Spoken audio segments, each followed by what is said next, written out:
JEE advance के date हम लोगों के काफ़ी नज़दीक आते जा रहे हैं और इस टाइम पे हम लोगों के सामने एक बहुत बड़ा जो चैलेंज होता है कि किस तरीके से हम लोग रिवीजन पे फोकस करें, उसकी स्ट्रैटेजी क्या बनाएं। इसमें बच्चे बहुत ज़्यादा परेशान होते हैं। इसी चीज़ को ध्यान में रखते हुए मेंटस एडुसर्व एक JEE advance 2023 revision series launch किया हुआ है, जिस सीरीज के एक पार्ट को लेकर के हम यहां पे अभी आपके साथ हैं। और हम लोग यहां पे रिवीजन किस तरीके से कराएंगे, तो रिवीजन में बेसिकली कंसेप्ट्स को ब्रशअप करना होता है और कंसेप्ट्स को ब्रशअप करने के लिए हमारा जो पर्सनल ओपिनियन है जेई एडवांस को लेकर के, अगर हम प्रीवियस ईयर जेई एडवांस के क्वेश्चन को अच्छे तरीके से सॉल्व कर लेते हैं तो ये हमारा बहुत अच्छे तरीके से हमारे कंसेप्ट जो होते हैं वो स्ट्रेंथन हो जाते हैं। तो इस सीरीज का एक पार्ट है रिजिड बॉडी डायनेमिक्स, या आप इसको रोटेशनल मोशन के नाम से जानते हैं। इसी टॉपिक को लेकर के आज हम आपके साथ यहां पे बातचीत करने वाले हैं। तो let us start with the question. पहला जो सवाल यहां पे आपको दिख रहा है, केयरफुली एक बार क्वेश्चन को हम लोग पढ़ लेते हैं क्या लिखा हुआ है, इसके बाद इसके सॉल्यूशन की बात हम करें। क्वेश्चन आपके पास है कि एक flat surface on a thin uniform disc A of radius R is glued to a horizontal table. ये देखो एक डिस्क जैसा है जिसको आपने हॉरिजेंटल टेबल पे इसको फिक्स कर दिया, ग्लू करने का मतलब फिक्स कर दिया। और एक दूसरा आइडेंटिकल डिस्क है, उसी तरह का सेम रेडियस का डिस्क है, जो कि इसके पेरीफेरी पे रोल कर रहा है, moving, rolling without slipping, rolls without slipping, ठीक है, on the circumference of a as shown in the figure. A flat surface of B also lies on the plane of the table, उसी plane में आपका रखा गया और उसके साथ साथ वो ऐसे ही चल रहा है। Center of mass of B has fixed angular speed omega about the vertical axis passing through the center of A। इसका जो ओमेगा लिखा हुआ है वो किसके अबाउट लिखा हुआ है? बोला कि B का सेंटर जो आपका है वो इस A के सेंटर के अबाउट किस ओमेगा से रोटेट कर रहा है, तो बोला ये एंगुलर स्पीड इसका ओमेगा है। Centre of B is rotating about center of A with angular speed omega. ये हमारे पास इंफॉर्मेशन, एक इंपॉर्टेंट इंफॉर्मेशन है जो लिखा हुआ है। दोनों डिस्क चूंकि आइडेंटिकल हैं तो रेडियस इनका आप इक्वल लेकर के चलेंगे, तो यहां पे हमने इसकी रेडियस को भी r कंसीडर किया, ये भी आपका r रहेगा, तो टोटल जो सेपरेशन आपका होगा ये 2r हो जाएगा। क्योंकि ये बॉडी आपका रोल कर रहा है, जो बॉडी बी आपका है वो ए के पेरिफेरी के साथ रोल कर रहा है। हम ये मान लेते हैं कि बी का एंगुलर वेलोसिटी इसके खुद के सेंटर के अबाउट कितना है, that is your omega naught, ये हमने कंसीडर कर लिया। और बी का जो सेंटर ऑफ मास है, इसका जो ट्रांसलेशनल जो वेलोसिटी होगा, इस ट्रांसलेशनल वेलोसिटी को हमने लिखा, this velocity is V naught. अब जरा देखिए, सबसे इंपॉर्टेंट पार्ट यह है कि अगर ये यहां पे स्लिप नहीं कर रहा है इस कांटेक्ट पॉइंट पे, तो क्या होना चाहिए? तो आप यहां पे देखिए आर ओमेगा नॉट, इधर की तरफ आपका कांटेक्ट पॉइंट का वेलोसिटी वी नॉट, तो स्लिप ना करने की जो कंडीशन आपकी होगी, कंडीशन फॉर नो स्लिपिंग,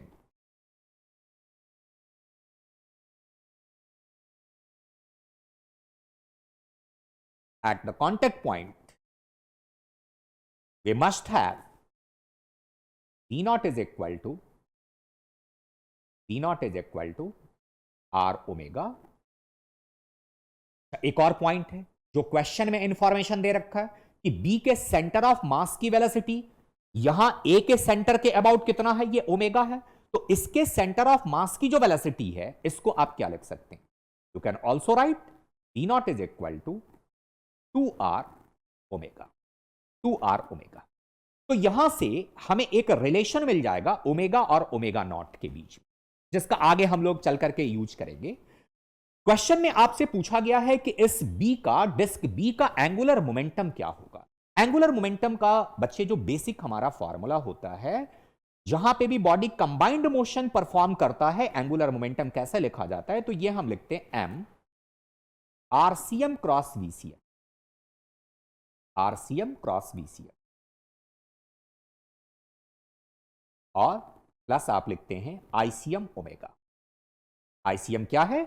तो इस डिस्क बी का जो सेंटर ऑफ मास है, यहां से पास करने वाले एक्सिस के अबाउट इसका जो मोमेंट ऑफ इनर्शिया होता है, इसको आप आईसीएम लिखते हो, और यहां पे लिखा ओमेगा। ओमेगा मींस जो भी इसका अपने सेंटर के अबाउट ओमेगा है, उस ओमेगा की यहां पे हम बात कर रहे हैं। तो आइए देखते हैं, हम इसको कैलकुलेट कर लेते हैं, क्या रिजल्ट आता है। तो हम अगर देखें एम, आरसीएम क्या है, एंगुलर मोमेंटम ये किसके अबाउट लिखा हुआ है, तो ये भी आपका लिखा हुआ है अबाउट सेंटर ऑफ ए के सेंटर के अबाउट ये एंगुलर मोमेंटम हमारे पास मेंशन किया गया है।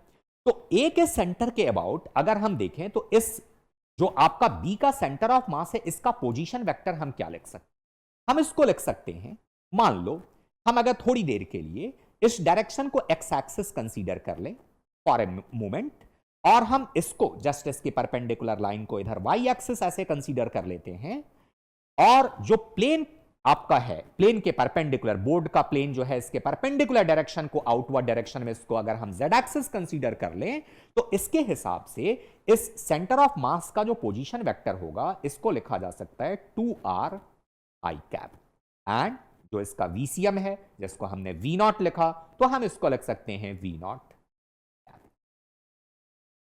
प्लस आईसीएम, इसके सेंटर ऑफ मास से पास करने वाले एक्सिस के अबाउट जो इसका मोमेंट ऑफ इनर्शिया होगा, क्योंकि ये डिस्क है, तो हम इसको लिख सकते हैं M R square, this is your M R square divided by 2। Omega, omega आपका जो इसके सेंटर के अबाउट हमने एज्यूम किया है कितनी एंगुलर स्पीड से ये रोटेट कर रहा है, ये हमने ओमेगा नॉट यहां पर लिखा हुआ है, तो इसको हमने लिख लिया यहां पे omega naught. Omega naught what, this omega naught is along anti clockwise direction. तो आप देखो ये डायरेक्शन जो हम लोगों का एजम्पशन है, एक्स वाई जेड एक्सिस का जो कोऑर्डिनेट सिस्टम हमने कंसीडर कर रखा है, उसके हिसाब से इसको जाना चाहिए के कैप में, तो ये हमने लिखा के कैप। यहां भी देखिए आई क्रॉस जे अगर करेंगे तो के कैप ही आपको मिलेगा, तो टोटल जो वैल्यू अपने पास आ गई वो कितनी आ गई, यहां से आपको मिल गया 2 times of M V naught R K cap, और प्लस आप यहां पे लिख सकते हैं इसको, यहां पे लिखा जा सकता है m divided by 2 r into r omega naught. Look at this equation, first equation, इसको भी आप v नॉट लिख सकते हैं, तो m r v not and k cap. Add कर देंगे, तो ऐड करने के बाद हमारे पास क्या रिजल्ट मिला, तो ये रिजल्ट हमें मिल गया 5/2 m v not r k cap. और अपने पास v नॉट क्या है भी, तो सेकंड जो इक्वेशन यहां पे आपका लिखा हुआ है, सेकंड इक्वेशन को अगर हम ध्यान में रखें और इसके अकॉर्डिंग v नॉट की वैल्यू 2r ओमेगा अगर हम यूज कर देते हैं, तो हमारे पास फाइनली जो रिजल्ट आएगा वो रिजल्ट क्या होगा, 5mr स्क्वायर इनटू ओमेगा। अब देखिए जो एक्सप्रेशन हमारे पास इस क्वेश्चन में लिखा हुआ है कि एंगुलर मोमेंटम जो b का है वो कितना है, तो वो यहां पे आपको दिख रहा है n m omega R square, और हमसे क्वेश्चन में पूछा कि बताओ n की वैल्यू कितनी होगी, तो यहां पे कोफिशिएंट जो आपको दिख रहा है यही आपका n है, तो here n is what, n is our 5।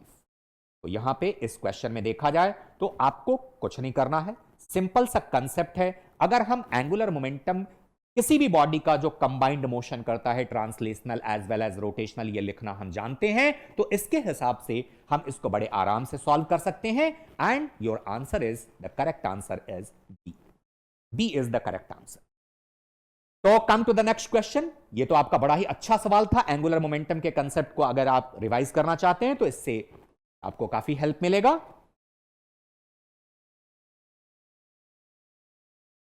Late us come to the next question. ये भी बहुत अच्छा क्वेश्चन है, ये 2022 में आपका क्वेश्चन पूछा गया था, और इसमें आपको बेसिकली रोलिंग मोशन के कंसेप्ट का यूज करना है, और हम इसको, इस क्वेश्चन को एक सिंपल तरीके से इंस्टेंटेनियस एक्सिस ऑफ रोटेशन के कंसेप्ट का यूज करके इस क्वेश्चन को हम सॉल्व करना चाहते हैं आज की इस सेशन में, और देखिए उसे कितनी आसानी से यह प्रश्न आपका हल हो जाएगा।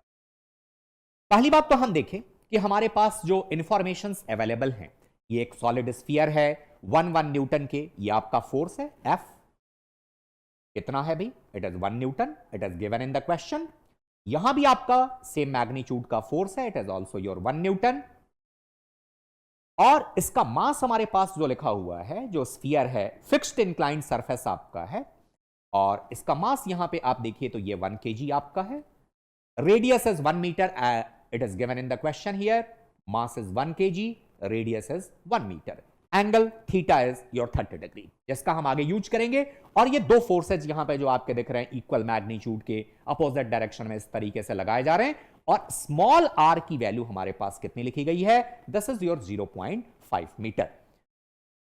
सवाल पूछा गया है कि इसका स्फीयर का एक्सेलरेशन क्या होगा, कितनी एक्सेलरेशन से ये नीचे की तरफ जा रहा होगा, ये हमारा क्वेश्चन है।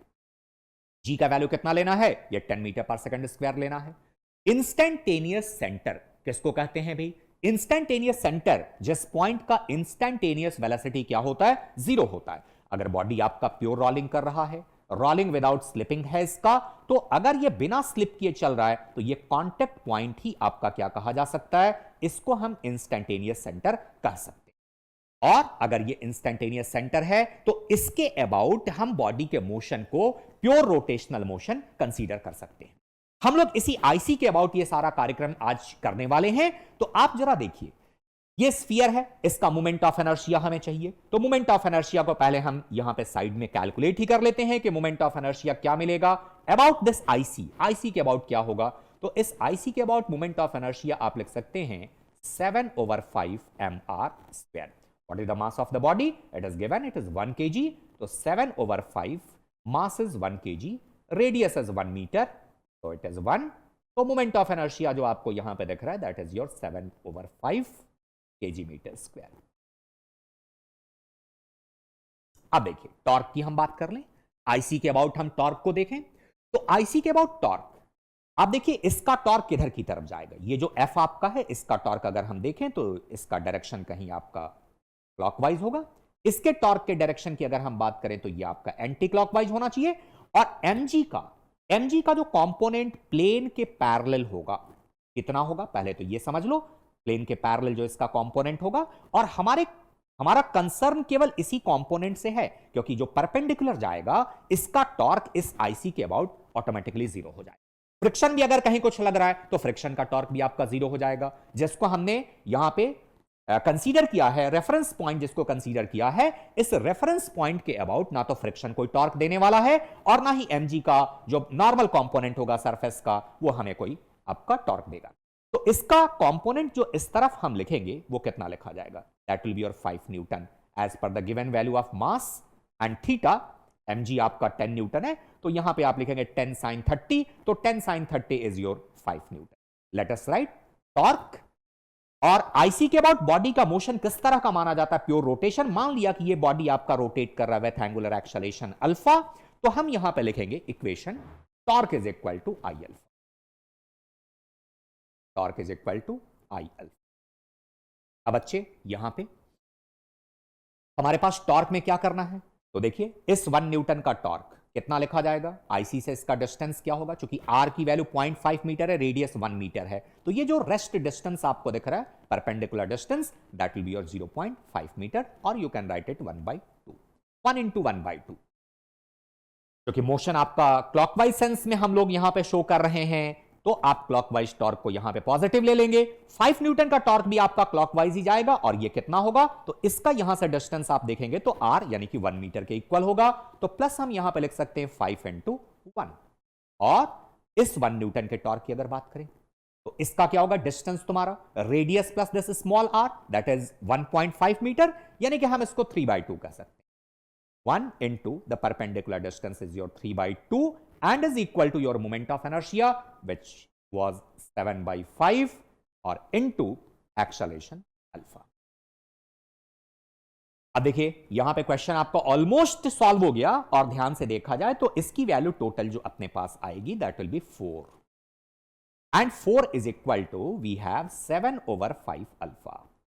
तो अल्फा की वैल्यू कितनी हो गई? दैट इज और 20/7 radian per second square is your alpha. और अल्फा अगर मिल गया, बॉडी प्योर रोलिंग कर रहा है, तो प्योर रोलिंग कर रहा है तो ए इज इक्वल टू आप क्या लिख सकते हैं?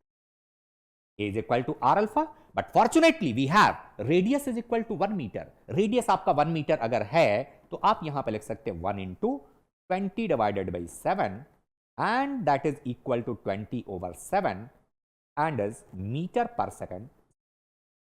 This is your acceleration. यही आपसे पूछा गया है। तो देखिए अगर हम टॉर्क आईसी के अबाउट लिख करके काम करते हैं तो बहुत ही क्विकली इस क्वेश्चन को सॉल्व किया जा सकता है। आइए अब हम लोग आते हैं नेक्स्ट क्वेश्चन के ऊपर। अगला प्रश्न जो हमारा है,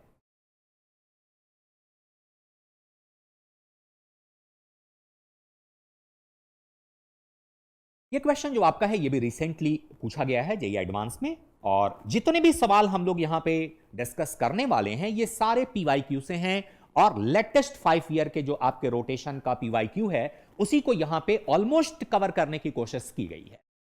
तो इसको आप ध्यान से देखेंगे। ये आपका रोटेशनल इक्विलिब्रियम, बॉडी का रोटेशनल इक्विलिब्रियम क्या हम कहें, इसको सिंपल इक्विलिब्रियम अगर कहें तो ज्यादा बेहतर रहेगा। तो इक्विलिब्रियम का कंसेप्ट यहां पे है, जिसमें हमें ये क्वेश्चन को उसी कंसेप्ट का यूज करके करना है।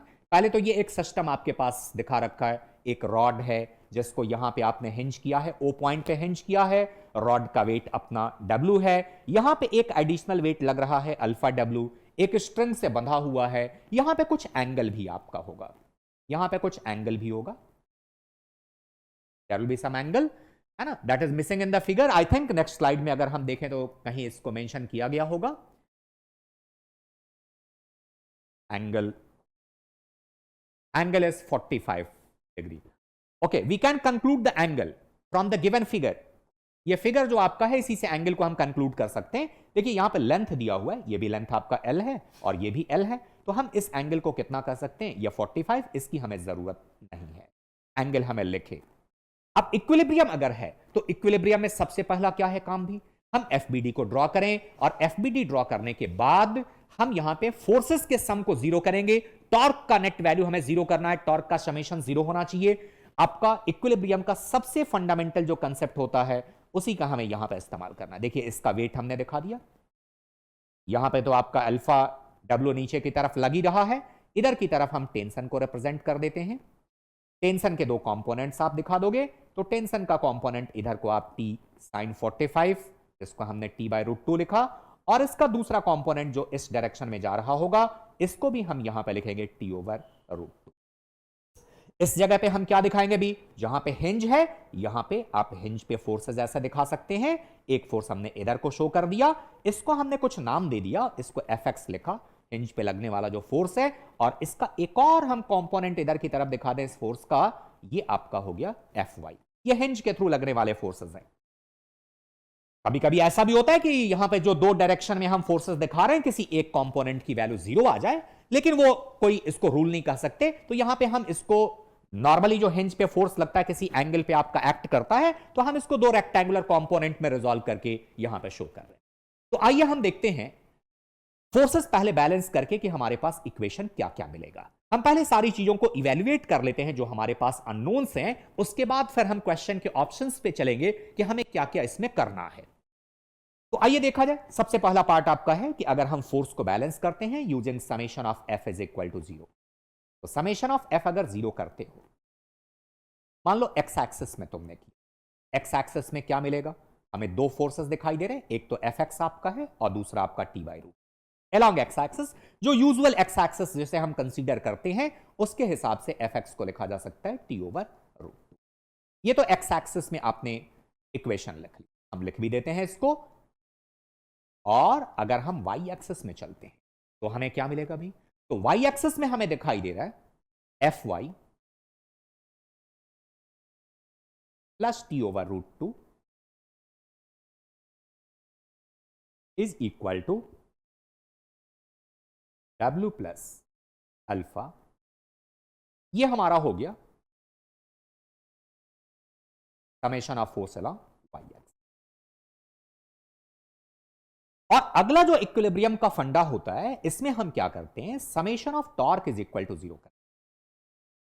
Summation of torque is equal to 0, torque किसके अबाउट, तो बेटर है कि इस सिचुएशन में हम टॉर्क हिंज पॉइंट के अबाउट ले लेते हैं। अबाउट हिंज हम यहां पे टॉर्क ले लेते हैं, तो हिंज के अबाउट अगर टॉर्क हम लिखते हैं तो Fx का टॉर्क 0 होगा, Fy का टॉर्क आपका 0 होगा, है ना, इस T/√2 का टॉर्क आपको 0 मिल जाएगा। तो जिनके टॉर्क अब बचे उन टॉर्क को हम यहां पे हिंज के अबाउट लिखने की कोशिश। देखिए इस W के टॉर्क को अगर देखें तो ये मिलेगा WL/2, कहां से पास करेगा, सेंटर ऑफ मास से पास करेगा। If the rod is uniform, ये आपका L/2 डिस्टेंस पे हिंज से पास कर रहा होगा। इसके टॉर्क की अगर बात करें तो ये आप लिख सकते हैं अल्फा W इंटू L आपका हो जाएगा। और ये दोनों टॉर्क इस हिंज के अबाउट कौन सी डायरेक्शन में आपको मिलेंगे, क्लॉकवाइज सेंस में रोटेट करने की कोशिश करेंगे। और ये जो टॉर्क आपको दिख रहा है T/√2, इसका टॉर्क इस पूरे रॉड को रोटेट करना चाहेगा एंटी क्लॉकवाइज सेंस में। तो क्लॉकवाइज एंटी क्लॉकवाइज वाले की वैल्यू को अगर हम इक्वल कर देते हैं T/√2 इंटू हमने लिखा, अब इस इक्वेशन को अगर सॉल्व कर ले तो टेंशन की वैल्यू मिल जाएगी। तो टेंशन कितना आ जाएगा भी, आप देखिए L को यहां से हम कैंसिल कर देते हैं। तो L को कैंसिल करने के बाद हमारे पास जो T/√2 दिखाई दे रहा है वो कितना दिखा, that is our W bracket 1/2 plus L and your tension will be √2 times of W 1/2 plus. ये तो आपको मिल गया टेंशन। और इस टेंशन के मिलने के बाद आप Fx और Fy को इजीली लिख सकते हो। देखो Fx तुम्हारे पास क्या है, Fx is T/√2, Fx is T/√2। Fx अगर T/√2 है, T/√2 यहां पे आपको दिख रहा है, तो Fx जो हमें दिखेगा वो कितना, T/√2। डायरेक्टली जस्ट ऊपर वाले स्टेप को अगर हम देख लें तो 1/2 प्लस हमारे पास लिखा जाएगा अल्फा। और Fy की बात करें तो Fy कैसा मिलेगा, Fy देखो Fy plus T/√2 plus W plus alpha W। T/√2 हमें मिल चुका है, यहां पे T/√2 की वैल्यू अवेलेबल है और ये आपके पास पूरा दिख रहा है। तो पहले T/√2 की वैल्यू को हम यूज ही कर लेते हैं, है ना। तो T/√2 की वैल्यू को अगर यूज कर लें तो यहां लिख लेते हैं Fy plus T/√2 is W/2 plus alpha W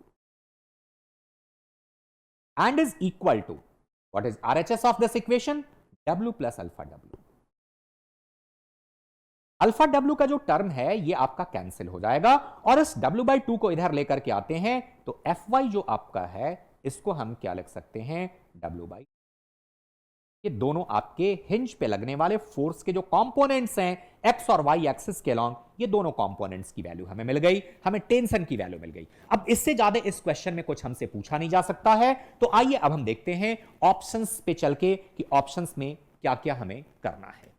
पहला पॉइंट यहां पे दिख रहा है, the vertical component of reaction force at O does not depend on alpha. Vertical component of reaction force क्या है, यही आपका है Fy।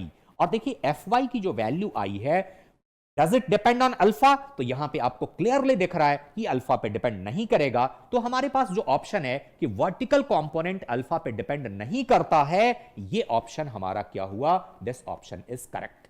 The horizontal component of reaction force at O is equal to W for alpha is equal to 0.5।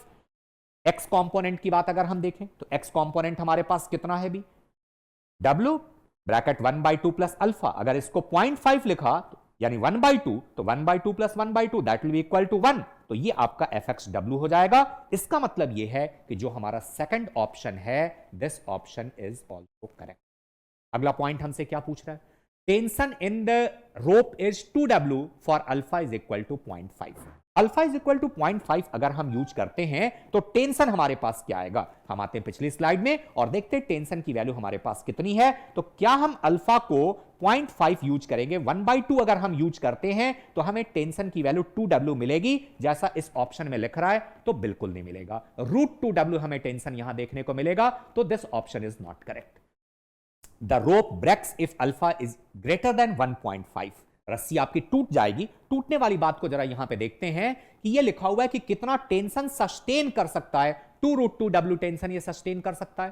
तो tension 2√2W अगर sustain करेगा तो maximum tension के लिए अल्फा की वैल्यू को हम फाइंड आउट कर लेते हैं कितना होना चाहिए। तो आइए देखते हैं, हम यहां पे टेंशन को अगर लिख लेते हैं, जो टेंशन का एक्सप्रेशन हमारे पास मिला हुआ है, टेंशन इज इक्वल टू कितना है, that is √2W bracket 1/2 plus alpha. और चूंकि हमारे पास जो मैक्सिमम पॉसिबल टेंशन है वो लिखा गया है 2√2W, that is equal to √2W bracket 1/2 plus alpha. तो भाई आपका √2w का टर्म तो यहां से कैंसिल हो जाएगा, तो फिर यहां पे 2 रहा, ये 1/2 को इधर को शिफ्ट किया, that will be 3/2, 3/2 is equal to alpha. यानी कि अल्फा की वैल्यू ऑब्वियसली इस 3/2 से अगर बड़ी होती है तो for alpha greater than 3/2 the tension will be more than this value, और टेंशन अगर 2√2w से बड़ा हो गया तो इसका जो कैपेसिटी दे रखा है कि ब्रेकिंग स्ट्रेंथ जो इसका है वो कितना है, वो 2√2w के इक्वल है। तो इसका मतलब इससे बड़े अल्फा की वैल्यू के लिए स्ट्रिंग आपका ब्रेक कर जाएगा, ये इस सिस्टम को सपोर्ट नहीं कर सकता, इक्विलिब्रियम आपका डिस्टर्ब हो जाएगा। तो अगला जो ऑप्शन हमारा लिखा हुआ है 1.5 3/2 बात एक ही है, यहां पे हम लोगों ने 3/2 कैलकुलेट किया था, ये ऑप्शन में आपका लिखा हुआ है 1.5। इसका मतलब ये ऑप्शन भी आपका क्या है, this option is also correct. अब आते हैं अगले क्वेश्चन पे, इसका सॉल्यूशन यहां पे है, आंसर आपको दिख रहा होगा। बहुत ही अच्छा क्वेश्चन ये आपका है, इसके ऑप्शंस नेक्स्ट पेज पे देखने को मिलेंगे, नेक्स्ट स्लाइड में आपको इसके ऑप्शंस हैं। तो हम लोग इस क्वेश्चन को सॉल्व करेंगे और बहुत सिंपल तरीके से इसको सॉल्व किया जा सकता है। ये रोलिंग मोशन का बहुत ही फंडामेंटल क्वेश्चन है, जिसमें आपके पास किसी बॉडी पे फोर्स लगा दिया, पूछा एक्सेलरेशन क्या होगा और फ्रिक्शन की वैल्यू क्या होगी, और जो भी यहां पे छोटे मोटे पॉइंट्स पूछे गए हैं उनकी बात हम यहां करेंगे। तो आइए देखा जाए क्या क्या इसमें हो सकता है। Sorry, come to the question. तो ये हमारे पास क्या लिखा हुआ है, एक हॉरिजॉन्टल फोर्स है, F कहीं पे लग रहा है, सेंटर पे लगा दिया, R रेडियस का कोई स्फीयर है, सिलेंड्रिकल ऑब्जेक्ट है, sorry it is cylindrical object of radius R having mass M, और आपका फोर्स जो लग रहा है ये सेंटर पे लग रहा है। ग्राउंड में आपका फ्रिक्शन जो दे रखा है वो कितना है, तो friction at the ground is mu, और यहां पे बाकी जो भी लिखा हुआ है acceleration of centre of mass is A, gravity को आपको G लेकर के चलना है और करेक्ट स्टेटमेंट हमें चूज करना।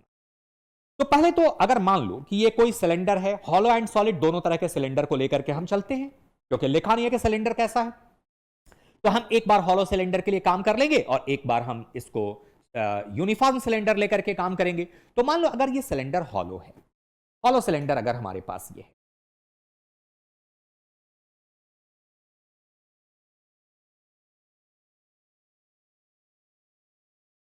और अगेन हम जो काम करेंगे वो किसके अबाउट काम करेंगे बच्चे, तो ये हम काम करेंगे आईसी के अबाउट। ये हमारे लिए थोड़ा सा कन्वीनियंट होता है, तो हम इंस्टेंटेनियस सेंटर को लेकर के यहां पे देखते हैं कि भी फोर्स लगा, यहां फ्रिक्शन भी लग रहा होगा, लेकिन हम उस फ्रिक्शन का टॉर्क तो अपने को मिलना नहीं है, तो मान लो हमने एफ फोर्स लगाया, एफ फोर्स हमने अप्लाई किया, और ये आपका आईसी है, तो इसके अबाउट बॉडी के मोशन को हम प्योर रोटेशन लिख सकते हैं। मान लिया कि मोमेंट ऑफ इनर्शिया इस बॉडी का आई है, आई ही अलग हो सकता है हॉलो और सॉलिड सिलेंडर में, बाकी और कुछ अलग नहीं होने वाला है, और फ्रिक्शन जो आपका है वो कहीं इधर की तरफ ऐसे जा,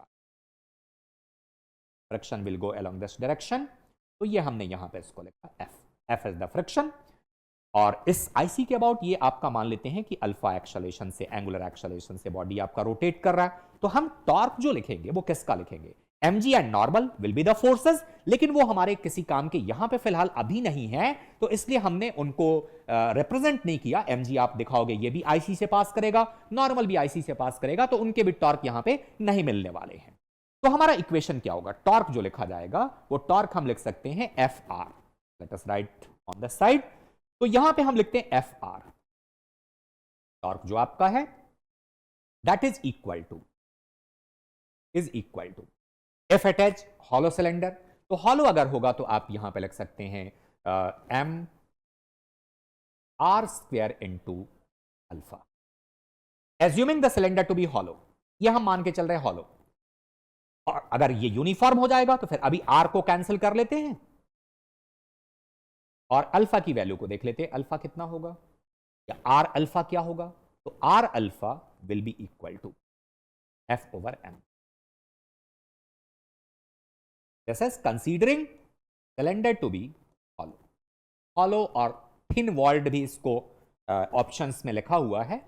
और अगर हम इसको यूनिफॉर्म सिलेंडर मान करके चलते हैं, मींस हम मोटे तौर पे इसको सॉलिड सिलेंडर लेकर के चल लेते हैं, तो सॉलिड सिलेंडर होगा तो इसका मोमेंट ऑफ इनर्शिया कितना लिखा जाएगा, सॉरी बच्चों यहां पे क्या है, मोमेंट ऑफ इनर्शिया लिखते समय हमने थोड़ा सा गड़बड़ कर दिया है, इसको करेक्ट कर लेते हैं, कैलकुलेशन पे आप थोड़ा सा ध्यान रखेंगे, वो कैलकुलेशन आप अपने से करेक्ट कर लेंगे अगर कहीं कुछ गलत होता भी है तो यहां पे मोमेंट ऑफ इनर्शिया, चूंकि हम कहां के अबाउट काम कर रहे हैं, हम काम कर रहे हैं आईसी के about, so the moment of inertia will be 2mr²। Using parallel axis theorem you can evaluate it. तो यहां पे जो F/m हम लिख रहे हैं, ये आपका क्या होगा, F/m नहीं होगा, बल्कि इसको आप लिखेंगे F/m।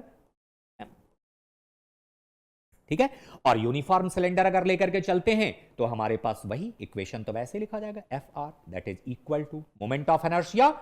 अगर एक्सेस यहां से पास करता है तो mr²/2 लिखते हैं, यहां से एक्सेस पास कर रहा है तो ये आप कितना लिखेंगे, that will be your 3/2 mr², 3/2 mr², moment of inertia into your alpha. अब यहां भी r को कैंसिल कर दिया, तो इस जगह पे r अल्फा अगर हम देखते हैं तो r अल्फा की वैल्यू हमारे पास कितनी आ जाएगी, that is equal to 2f divided by 3m, 2f divided by r alpha को आप इसके सेंटर ऑफ मास का एक्सेलरेशन भी कह सकते हैं।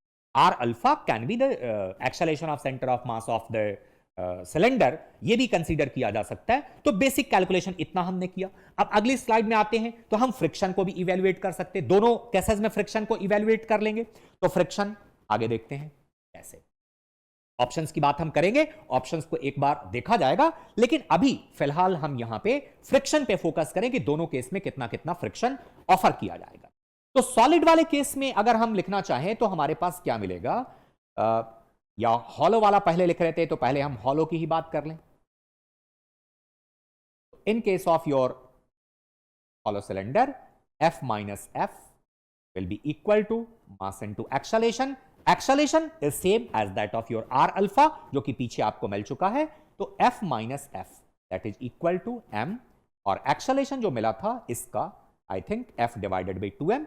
एक बार कैलकुलेशन पार्ट पे आप भी फोकस करेंगे, कहीं कोई अगर एरर होता है तो उसको आप करेक्ट कर लेंगे। तो यहां पे लिखा हुआ R अल्फा F/2M, तो इसको देखा जाए तो यहां से M आपका कैंसिल हो गया, और M को कैंसिल करने के बाद जो फ्रिक्शन हमें मिलेगा वो फ्रिक्शन कितना हो जाएगा भी, फ्रिक्शन विल बी F/2।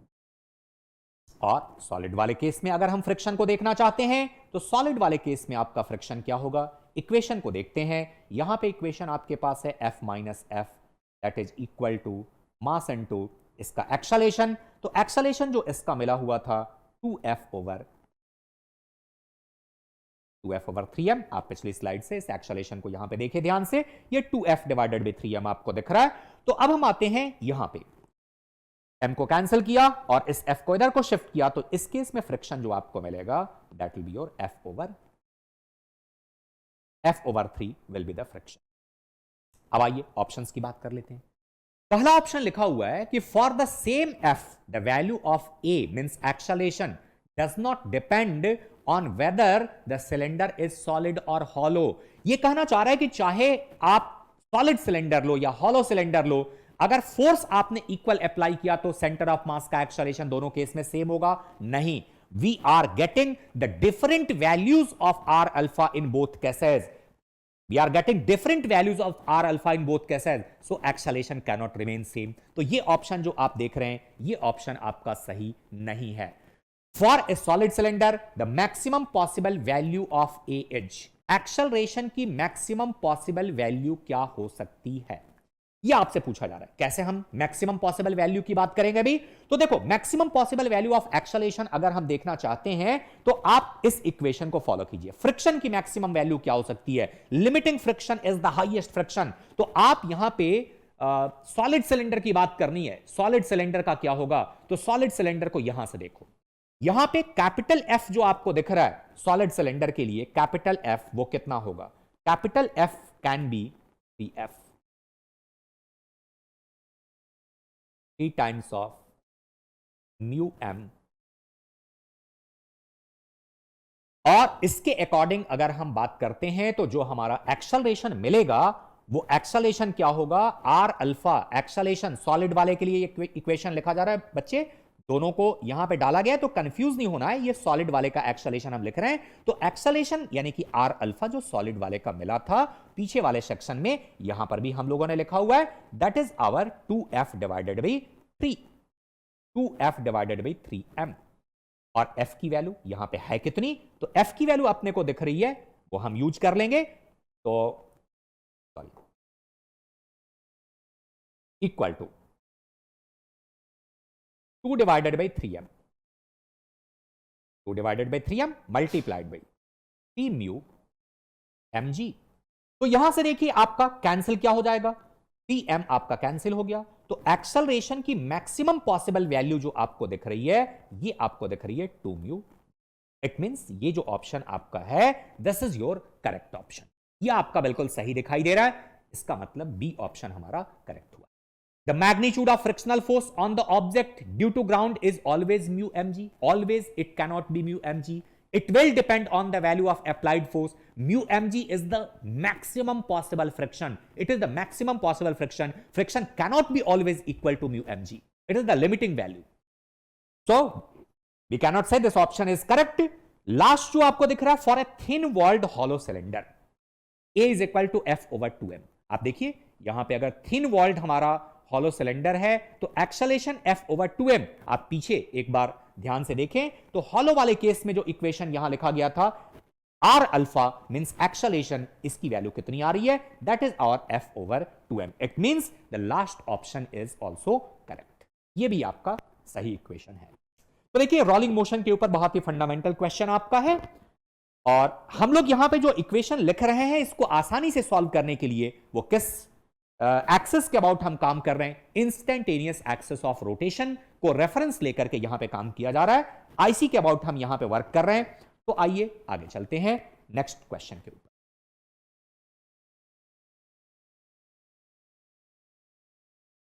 ये देखिए एंगुलर मोमेंटम से रिलेटेड एक बहुत ही अच्छा क्वेश्चन हमारे पास है।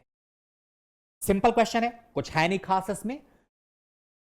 एक पार्टिकल आपके पास है और इस पार्टिकल के ऊपर एंगुलर मोमेंटम को लेकर के कई बार जेई एडवांस क्वेश्चन पूछ चुका है। कंबाइंड मोशन का भी एंगुलर मोमेंटम कई बार जेई एडवांस में रिपीट किया जा चुका है। पार्टिकल को लेकर के बहुत पुराने समय से आप देखेंगे तो पूरे पीवाईक्यू को अगर आप रिवाइज करेंगे तो कई जगह पे आपको इस पार्टिकल के एंगुलर मोमेंटम से रिलेटेड क्वेश्चंस देखने को मिलते हैं। तो यहां पे जो सवाल हमारे पास है वो क्या है भाई, कि एक 0.2 kg मास का पार्टिकल अपने पास दिख रहा है। We have a particle of mass 0.2 kg, कहां पे लाई कर रहा है, that is given minus L comma minus H पे लाई कर रहा है। The particle is accelerated at T is equal to 0 with a constant acceleration 10 metre per second square along positive X direction. Angular momentum and torque with respect to the origin in SI unit are respectively L and tau. I cap, J cap, K cap are the unit vectors along positive x, y, z axis, z directions। तो ये तो obvious है, ये हम जानते हैं। K cap है J I cross J लिखा हुआ है। राइट हैंडेड कोऑर्डिनेट सिस्टम का यूज करना है और इसमें से पूछा जा रहा है कि विच ऑप्शंस आर करेक्ट। ठीक है भाई, किस किस समय पे हमें काम करना है ये हम देख लेते हैं। टॉर्क का तो आपका कुछ खास है नहीं, समय के साथ इसका कोई बहुत कनेक्शन नहीं है। बाकी एंगुलर मोमेंटम को देखना पड़ेगा कि पार्टिकल है कहां पे। तो एक बार हम लोग इसको एनालाइज कर लेते हैं क्या क्या पूछा जा रहा है। एंगुलर मोमेंटम का भी समय के साथ कोई मतलब नहीं होगा। ये पहले ऑप्शन में लिखा particle arrives at the point x is equal to l, y is equal to minus h at time t is equal to 2 second. Let us see, start करते हैं क्वेश्चन को। पहले तो हम एक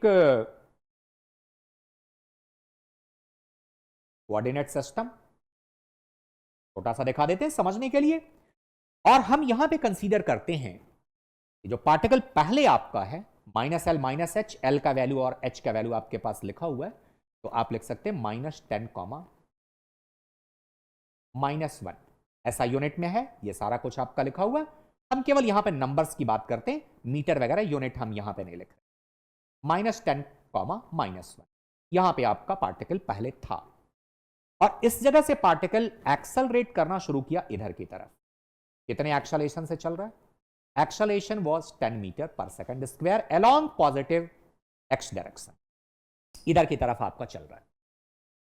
mass of the particle that is 0.2 kg। Particle का मास जो अपने पास है दैट इज 0.2 kg। अब देखिए यहां पे क्या करना है अपने को।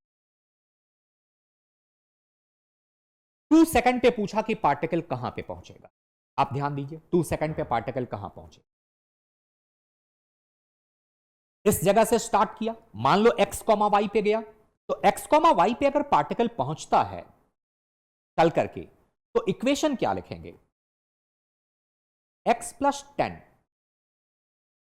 आई कैप, डिस्प्लेसमेंट जो आपका होगा, ऑब्वियसली देखो पार्टिकल का एक और पॉइंट अगर हम ध्यान दें कि पार्टिकल का y कोऑर्डिनेट तो चेंज ही नहीं करेगा, क्योंकि पार्टिकल जो चल रहा है वो किधर को चल रहा है? It is travelling along x axis. तो पार्टिकल अगर एक्स एक्सिस में ट्रेवल कर रहा है तो पार्टिकल का y कोऑर्डिनेट क्यों चेंज करेगा भाई? वो तो पैरेलल चल रहा है, एक्स एक्सिस के पैरेलल मूव कर रहा है। तो केवल x वाले को ही क्यों ना देखें? मान लो ये x कोऑर्डिनेट इसका कुछ भी हुआ, x हमने लिखा, तो x एक्सिस का डिस्प्लेसमेंट कितना लिखोगे? x plus 10 that is equal to initial velocity है नहीं तो half a t square, half a t का स्क्वायर विच इज योर 4। अब इसको सिंप्लीफाई कर लेंगे तो ये आपका 20 हो गया, 20 माइनस 10, तो x इज इक्वल टू कितना हो गया? x is equal to 10 metre. इसका मतलब जो पहला ऑप्शन ये कहना चाह रहा है कि पार्टिकल का जो पोजीशन होगा थोड़े समय के बाद, वो पार्टिकल का पोजीशन क्या होगा? ये 10 कॉमा -1 होगा। y coordinate is not going to change here, तो पार्टिकल जो आपका आएगा कहीं, वो कहीं जहां पर भी आएगा इसका कोऑर्डिनेट जो लिखा जाएगा that will be your 10 comma -1। तो फर्स्ट ऑप्शन जो आपके पास लिखा हुआ है, coordinate is x is equal to l and y is equal to -h, that is correct. इसमें पहला ऑप्शन आपका सही है। अब हम आते हैं टॉर्क के बारे में पूछता है। Torque when the particle passes through the point x is equal to l, y is equal to -h, यहां पे होगा। देखो टॉर्क क्या होता है? Force into perpendicular distance. Particle है ना, ऑरिजिन के अबाउट टॉर्क आपको चाहिए, तो आपको क्या करना है अभी? इसका फोर्स का line of action x axis के पैरेलल है, तो इसका ऑरिजिन से परपेंडिकुलर डिस्टेंस 1 मीटर का होगा, और जो आपका यहां पे फोर्स है वो फोर्स है कितना? F is equal to mass into acceleration. तो मास अपने पास है 0.2 एंड एक्सेलरेशन हमारे पास 10 है, तो आप यहां पे इसको लिख सकते हैं 2 newton and perpendicular distance is your 1 metre. तो टॉर्क जो आप लिख सकते हैं वो टॉर्क क्या होगा? Torque is equal to force into perpendicular distance that is equal to 2 newton metre. लेकिन अब यहां पे एक ट्विस्ट है कि डायरेक्शन भी पूछा हुआ है, किधर की तरफ, कौन सी डायरेक्शन में होगा। तो आप देखो ये आपका एक्स एक्सिस, ये आपका वाई एक्सिस, फोर्स लग रहा है एक्स एक्सिस के पैरेलल, ठीक है, और पोजीशन वेक्टर आपका कहीं ऐसे जा रहा है। ये पार्टिकल का position vector r cross f अगर हम देखें, ये आपका r वेक्टर हो गया, और फोर्स जो आपका लग रहा है वो कहीं इधर की तरफ जा रहा है, एक्स एक्सिस की तरफ। तो r क्रॉस f जब आप करोगे तो ये k कैप में जाएगा, r cross f, f is along x axis, और ये आपका r वेक्टर रहा। तो r क्रॉस f जो आपका है ये पॉजिटिव जेड डायरेक्शन में जाएगा, तो टॉर्क का जो डायरेक्शन आप बोलोगे वो डायरेक्शन क्या होगा? Along k cap. टॉर्क आपका इधर की तरफ। इसका मतलब जो आपका सेकंड ऑप्शन है that is also correct. Third option की बात करते हैं। एंगुलर मोमेंटम कब की बात कर रहा है? पार्टिकल जब यहां पे आया। तो पार्टिकल जब यहां पे आया तो पहले इसकी वेलोसिटी हम इवेल्युएट कर लेते हैं। तो आइए देखते हैं वेलोसिटी कितना होगा। इंफॉर्मेशन को ध्यान में रखना होगा, और यहां पे हम अगली स्लाइड पे आते हैं। यहां तो स्पेस हमारे पास नहीं है, तो वेलोसिटी को अगर कैलकुलेट करें तो v इज इक्वल टू क्या लिखा जाएगा? 80। v इज इक्वल टू 80, और एक्सेलरेशन हमारे पास है 10 आई कैप, और समय अपने पास है 2 सेकंड, क्योंकि 2 सेकंड में ही पार्टिकल उस जगह पे पहुंचा हुआ है। तो ये अपने पास हो गया 20 I cap. What is your angular linear momentum? तो लीनियर मोमेंटम की अगर हम बात करते हैं तो हमारा लीनियर मोमेंटम जो लिखा जाएगा वो पहले लिखा जाएगा m into v। मास अपने पास कितना था? Mass was your 0.2 kg and your velocity is 20 I cap. तो कुल मिलाकर के आप ये देखिए, ये मिल गया 4 I cap. Linear momentum. Angular momentum क्या होगा? r क्रॉस p आप लिखेंगे। तो r तो आपको दिखेगा, r क्या है? r की वैल्यू को अगर वेक्टर फॉर्म में लिखना चाहते हैं, जैसे टॉर्क हमने पीछे वैसे ही मल्टीप्लाई करके लिख दिया था, और डायरेक्शन आपको राइट हैंड रूल से समझाया था, आप वहां भी r क्रॉस f कर सकते थे। तो r हमारे पास है कितना? तो आप पीछे आइए, r देखिए, r वेक्टर को क्या लिख सकते हैं? 10 I cap minus J cap. तो 10 I cap minus J cap अगर हम लिख सकते हैं तो यहां पर भी लिख लें इसको, 10 I cap minus J cap and cross 4 I cap. अब बच्चे i क्रॉस i विल बी 0, कुछ होगा नहीं, और यहां पे j क्रॉस i is minus K cap, यहां पे नेगेटिव साइन है, तो ये आपको मिल जाएगा 4। एंगुलर मोमेंटम जिस मूवमेंट पे हमसे पूछा जा रहा है, यानी कि पार्टिकल जब आपका पहुंच गया L माइनस एच पे, तो इस लोकेशन पे आने के बाद जो एंगुलर मोमेंटम आपको मिल रहा है, ये एंगुलर मोमेंटम बिल्कुल सही दिखाई दे रहा है। सॉरी, पिछली स्लाइड में ऑप्शंस पे अगर हम आते हैं तो ये हमारा L माइनस एच पे एंगुलर मोमेंटम की वैल्यू जो आ रही है वो 4k कैप आ रही है, ये बिल्कुल आपका सही ऑप्शन रहा। Torque is equal to, last option जो आपका है, torque is equal to k cap when the particle passes through the point x is equal to 0, y is equal to minus h. x is equal to 0, y is equal to minus h. अगर ये आपका particle x 0 and y minus H पे चला गया, ठीक है, y axis पे आ गया, यहां पे आ गया, तो बोलता है कि टॉर्क आपका इतना हो जाएगा। नहीं भाई, जब यहां से भी आएगा तो भी टॉर्क आपका उतना ही रहेगा, क्योंकि परपेंडिकुलर डिस्टेंस तो चेंज नहीं किया ना। परपेंडिकुलर डिस्टेंस जो आपका है ये माइनस एच का माइनस एच ही रहा, तो वो डिस्टेंस आपका चेंज नहीं किया। अगर आप लिखना चाहते हो तो आपके पास ऑप्शन है, लिख करके देख लो। तो टॉर्क अगर हम यहां पे चेक करते हैं तो टॉर्क हमारे पास क्या मिलेगा, we can write it r cross F. तो आर क्रॉस एफ अगर हम यहां पे करते हैं तो आर क्रॉस एफ हमारा क्या होगा, आर इज माइनस एच यानी कि minus J cap cross F जो आपका है, फोर्स कांस्टेंट है since the acceleration was constant, और ये हमारा कितना है, तो अगर हम फोर्स को यहां पे देखें तो लिखा गया था ये 2 न्यूटन है, तो आप यहां पे लिखेंगे 2i cap. Again you will see that your torque will be 2 times of a cap newton metre is torque आपका उतना ही रहेगा। इसका मतलब जो आपका ऑप्शन डी है, this option is not correct. अब आते हैं अगले क्वेश्चन के ऊपर बच्चे। नेक्स्ट क्वेश्चन जो आपका है, this question is also related to your angular momentum. Angular momentum से रिलेटेड आपका यह प्रश्न है और बहुत ही अच्छा सवाल आपका है एंगुलर मोमेंटम से रिलेटेड। यहां पर भी आपका ये बॉडी कंबाइंड मोशन कर रहा है, हालांकि दो बॉडीज का कॉम्बिनेशन है। There is a rod and a system of disc, या प्लैंक आप कह सकते हैं। प्लैंक के ऊपर एक डिस्क आपका रखा गया है और ये पूरा सिस्टम इस एक्सिस के अबाउट भी रोटेट कर रहा है और डिस्क आपका अपनी एक्सिस के अबाउट भी रोटेट कर रहा है। हमें इसका एंगुलर मोमेंटम फाइंड आउट करना है और ये एंगुलर मोमेंटम को कैलकुलेट करना बिल्कुल भी डिफिकल्ट टास्क नहीं है, बहुत आसानी से हम लोग कर अलग अलग पहले लेकिन देखना पड़ेगा।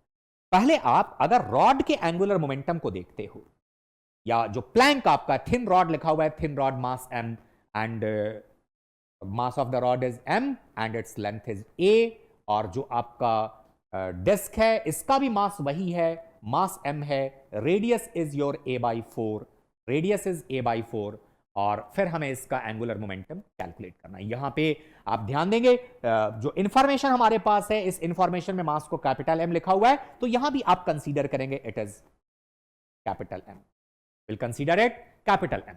ठीक है, अब हम आते हैं इसके सॉल्यूशन की तरफ चलते हैं।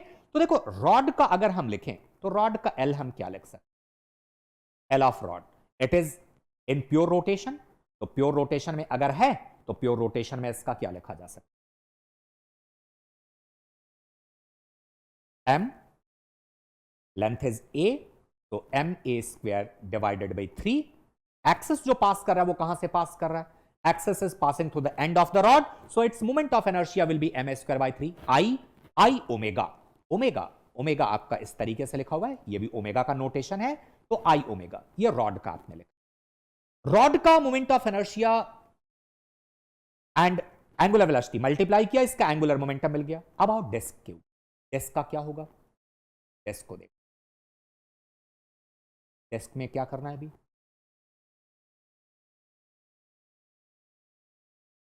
डिस्क का जो सेंटर ऑफ मास है, ध्यान से देखिएगा, डिस्क का जो सेंटर ऑफ मास वो क्या कर रहा है, डिस्क का सेंटर ऑफ मास एक 3a/4 रेडियस के सर्कल पे चल रहा है।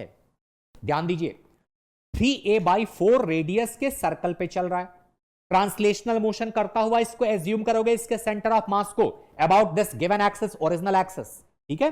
तो अगर इसके ट्रांसलेशनल मोशन की वजह से डिस्क का एंगुलर मोमेंटम लिखें तो क्या लिखा जाएगा, m, इसके सेंटर ऑफ मास की वेलोसिटी कितनी, तो सेंटर ऑफ मास की वेलोसिटी, क्योंकि इसी एंगुलर वेलोसिटी को यहां पे लेकर के चलोगे तो mv, r परपेंडिकुलर, तो mv, v इसका कितना, तो आप लिखेंगे r omega which is 3a/4 3a/4 omega into perpendicular distance is also 3a/4. This is due to the translational motion about this axis. इस एक्सिस के अबाउट इस सेंटर ऑफ मास का जो ट्रांसलेशनल मोशन होगा उसके बारे में ये लिखा गया, एंगुलर मोमेंटम उसके हिसाब से क्या होगा। अब चूंकि डिस्क अपने एक्सिस पे रोटेट भी कर रहा है, तो डिस्क अगर अपनी एक्सिस पे रोटेट कर रहा है तो यहां पे जो आपका एंगुलर मोमेंटम लिखा जाएगा वो कितना लिखा जाएगा भी, तो आप लिख सकते हैं moment of inertia about this axis, that is your mr² divided by 2, mr²/2। और कितनी एंगुलर स्पीड से आउटसाइड ऑब्जर्वर को ये चलता हुआ दिखाई दे रहा है, तो ये आपका 4 ओमेगा एंगुलर स्पीड से चलता हुआ दिखाई दे रहा है, तो आप इसको लिखेंगे 4 ओमेगा। सबको ऐड कर लेते हैं, ऐड करके थोड़ा कैलकुलेशन यहां पे होगा और कैलकुलेशन को समझते हैं कि ये क्या मिलेगा अपने को। तो आइए देखा जाए। पहला टर्म जो हमें दिख रहा है ये तो हो गया 9ma² omega divided by your 60, and your second term is 2mr², not r². We will have to change this radius. Radius is a/4 actually. You can put the value also. तो ला हम यहां पे इसकी वैल्यू ही use कर लेते हैं। तो radius की वैल्यू को अगर हम यूज कर लें तो ये हमारे पास जो आ जाएगा 2m, and r² is your a² divided by 60 and your omega। अब इसको देखो ऐड करके क्या रिजल्ट ये हमें देता है। ये तो ऐड कर देंगे तो मेरे ख्याल से ये 11 ma² omega divided by 16 is there. ठीक है, ये आपका हो गया डिस्क का टोटल, और यहां पर रॉड का अलग आपको दिख रहा है। अब दोनों का, पूरे सिस्टम का चाहिए एंगुलर मोमेंटम क्या होगा, तो पूरे सिस्टम का L अगर हम लिखें तो L ऑफ सिस्टम जो हमारा होगा वो कैसे लिखा जा सकता है। दोनों को ऐड कर लेते हैं तो ये अपने पास आ गया ma² omega divided by 3 plus 11 ma²। Calculation का कहीं अगर कोई एरर होगा बच्चे तो आप इसको केयरफुली चेक कर लेंगे। LCM is your 48, LCM is 48, और इधर आपका आ जाएगा ma² ओमेगा, और बाकी आपका जो ऐड करने पे मिलेगा टर्म वो कितना आएगा, यहाँ पे 16 आएगा और इधर को आपका 33 आएगा। तो 33 and 16 add them, the some is your 49। तो can write here 49 ma² omega divided by 48। तो आपसे पूछा गया था यहां पे n की वैल्यू क्या होगी, एंगुलर मोमेंटम इज गिवन और n का वैल्यू हमसे पूछा जा रहा है, n कितना होगा। तो आप अगर कंपेयर करके देखें तो n की वैल्यू कितनी समझ आ रही है, n is our 49, n is 49। Let us come to the next question. देखिए इस तरह के सवाल जो हम देख रहे हैं, जो आपका रॉड पार्टिकल का कोलिजन होता है, इसको हम इसेंट्रिक कोलिजन कहते हैं। इस तरह के क्वेश्चन बहुत सारे जेईई एडवांस में आपको देखने को मिलेंगे, है ना। यूजुअली ये क्वेश्चन इस तरह के रिपीट किए जाते हैं। क्वेश्चन कुछ खास नहीं है, सिंपल है, थोड़ा सा इसमें एक ट्विस्ट कर दिया है, आपसे पूछ दिया है। नॉर्मली क्या पूछा जाता था, टक्कर हुआ तो भाई कितना एंगुलर स्पीड होगा, कितनी एनर्जी का लॉस होगा, है ना, ये सारी चीजें हमसे पूछी जाती थी। यहां पे एक छोटा सा पॉइंट आपका ऐड किया गया है, लेकिन आइए पहले क्वेश्चन को स्टार्ट करते हैं। Conservation of angular momentum, conservation of angular momentum, लेकिन यह भी दो तरह का केस आपका होता है। यहां पे जो सिस्टम दे रखा है कि रॉड इस जगह पे हिंज है, रॉड यहां पे हिंज है, और एक बुलेट है इधर से आ रहा है कोई x डिस्टेंस पे हिंज से, और इसको आकर के हिट किया, और हिट करने के बाद इसके साथ bullet gets embedded into the rod, rod के अंदर आपका जाकर के रुक गया, और रॉड आपका क्या किया, फिर अब ये रोटेट करना शुरू कर दिया। कितनी स्पीड से रोटेट करना शुरू करेगा, यही सारी बातें यहां पे पूछी जाती। तो आइए देखते हैं कैसे किया जाएगा कंजर्वेशन।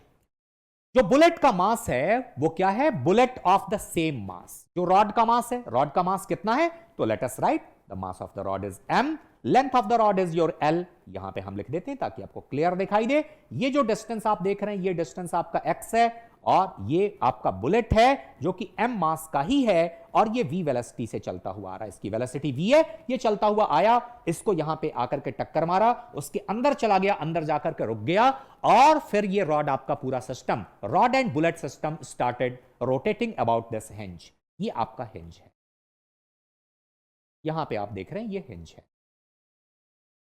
तो कंजर्वेशन ऑफ एंगुलर मोमेंटम कहां के अबाउट करते हैं? तो हिंज वाले केस में आपको कुछ भी सोचने की जरूरत नहीं है, जहां भी सिस्टम को हिंज किया गया है कंजर्वेशन हिंज के अबाउट ही आपको करना होता है। तो अबाउट हिंज अगर कंजर्वेशन आप यूज करते हैं, conservation of angular momentum about hinge,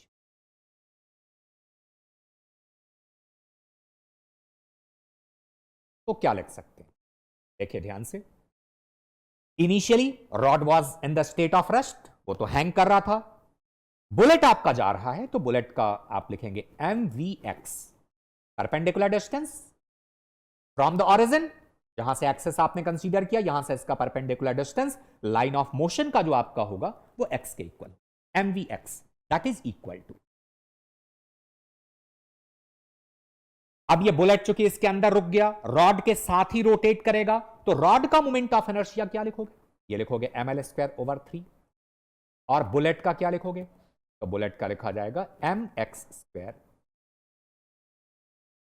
particle इसको कंसीडर करेंगे, bullet is like a particle, point mass, तो पॉइंट मास का इस एक्सिस के about moment of inertia mx², and हमने ये कंसीडर किया कि रोटेशन के बाद ये कितनी स्पीड से रोटेट करेगा, it will rotate with angular speed omega. मान लिया ओमेगा एंगुलर स्पीड से आपका ये रोटेट कर रहा है।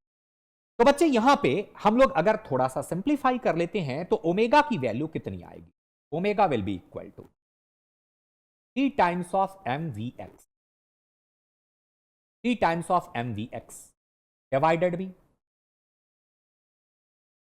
m is common, l² plus 3x, l² plus 3x, m को आप कैंसिल कर दो, यहां पे m को कैंसिल कर दिया, ओमेगा आपको क्या मिल गया? That is your 3 times of vx divided by l² plus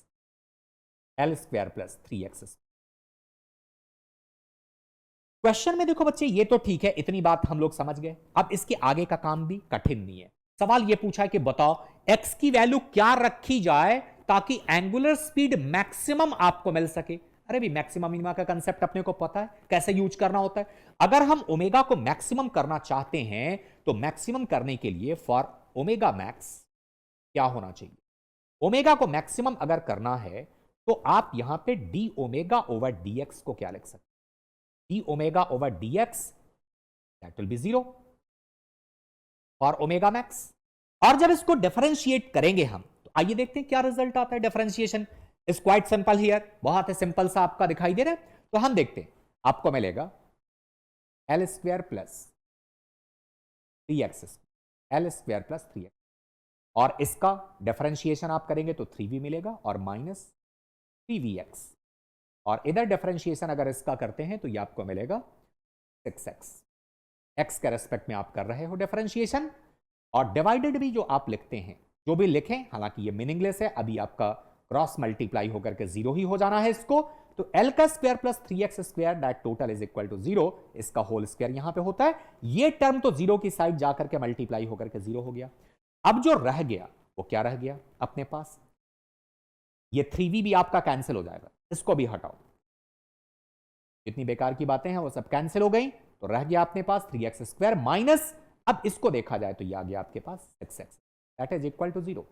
it means 3x² is equal to l², और x की वैल्यू कितनी हो गई? l² that is l by x is l by √3। यानी इतनी डिस्टेंस पे इस हिंज से आकर के अगर बुलेट हिट करता है तो ओमेगा की वैल्यू क्या होगी? इस गिवन सिचुएशन में ओमेगा आपका मैक्सिमम होगा। अब क्वेश्चन ये है कि ओमेगा की मैक्सिमम वैल्यू कितनी होगी?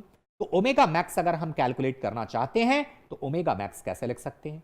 तो आपका एक्सप्रेशन यहां पे दिख रहा है, एक्स की वैल्यू को ही तो यूज करना है अब अपने को।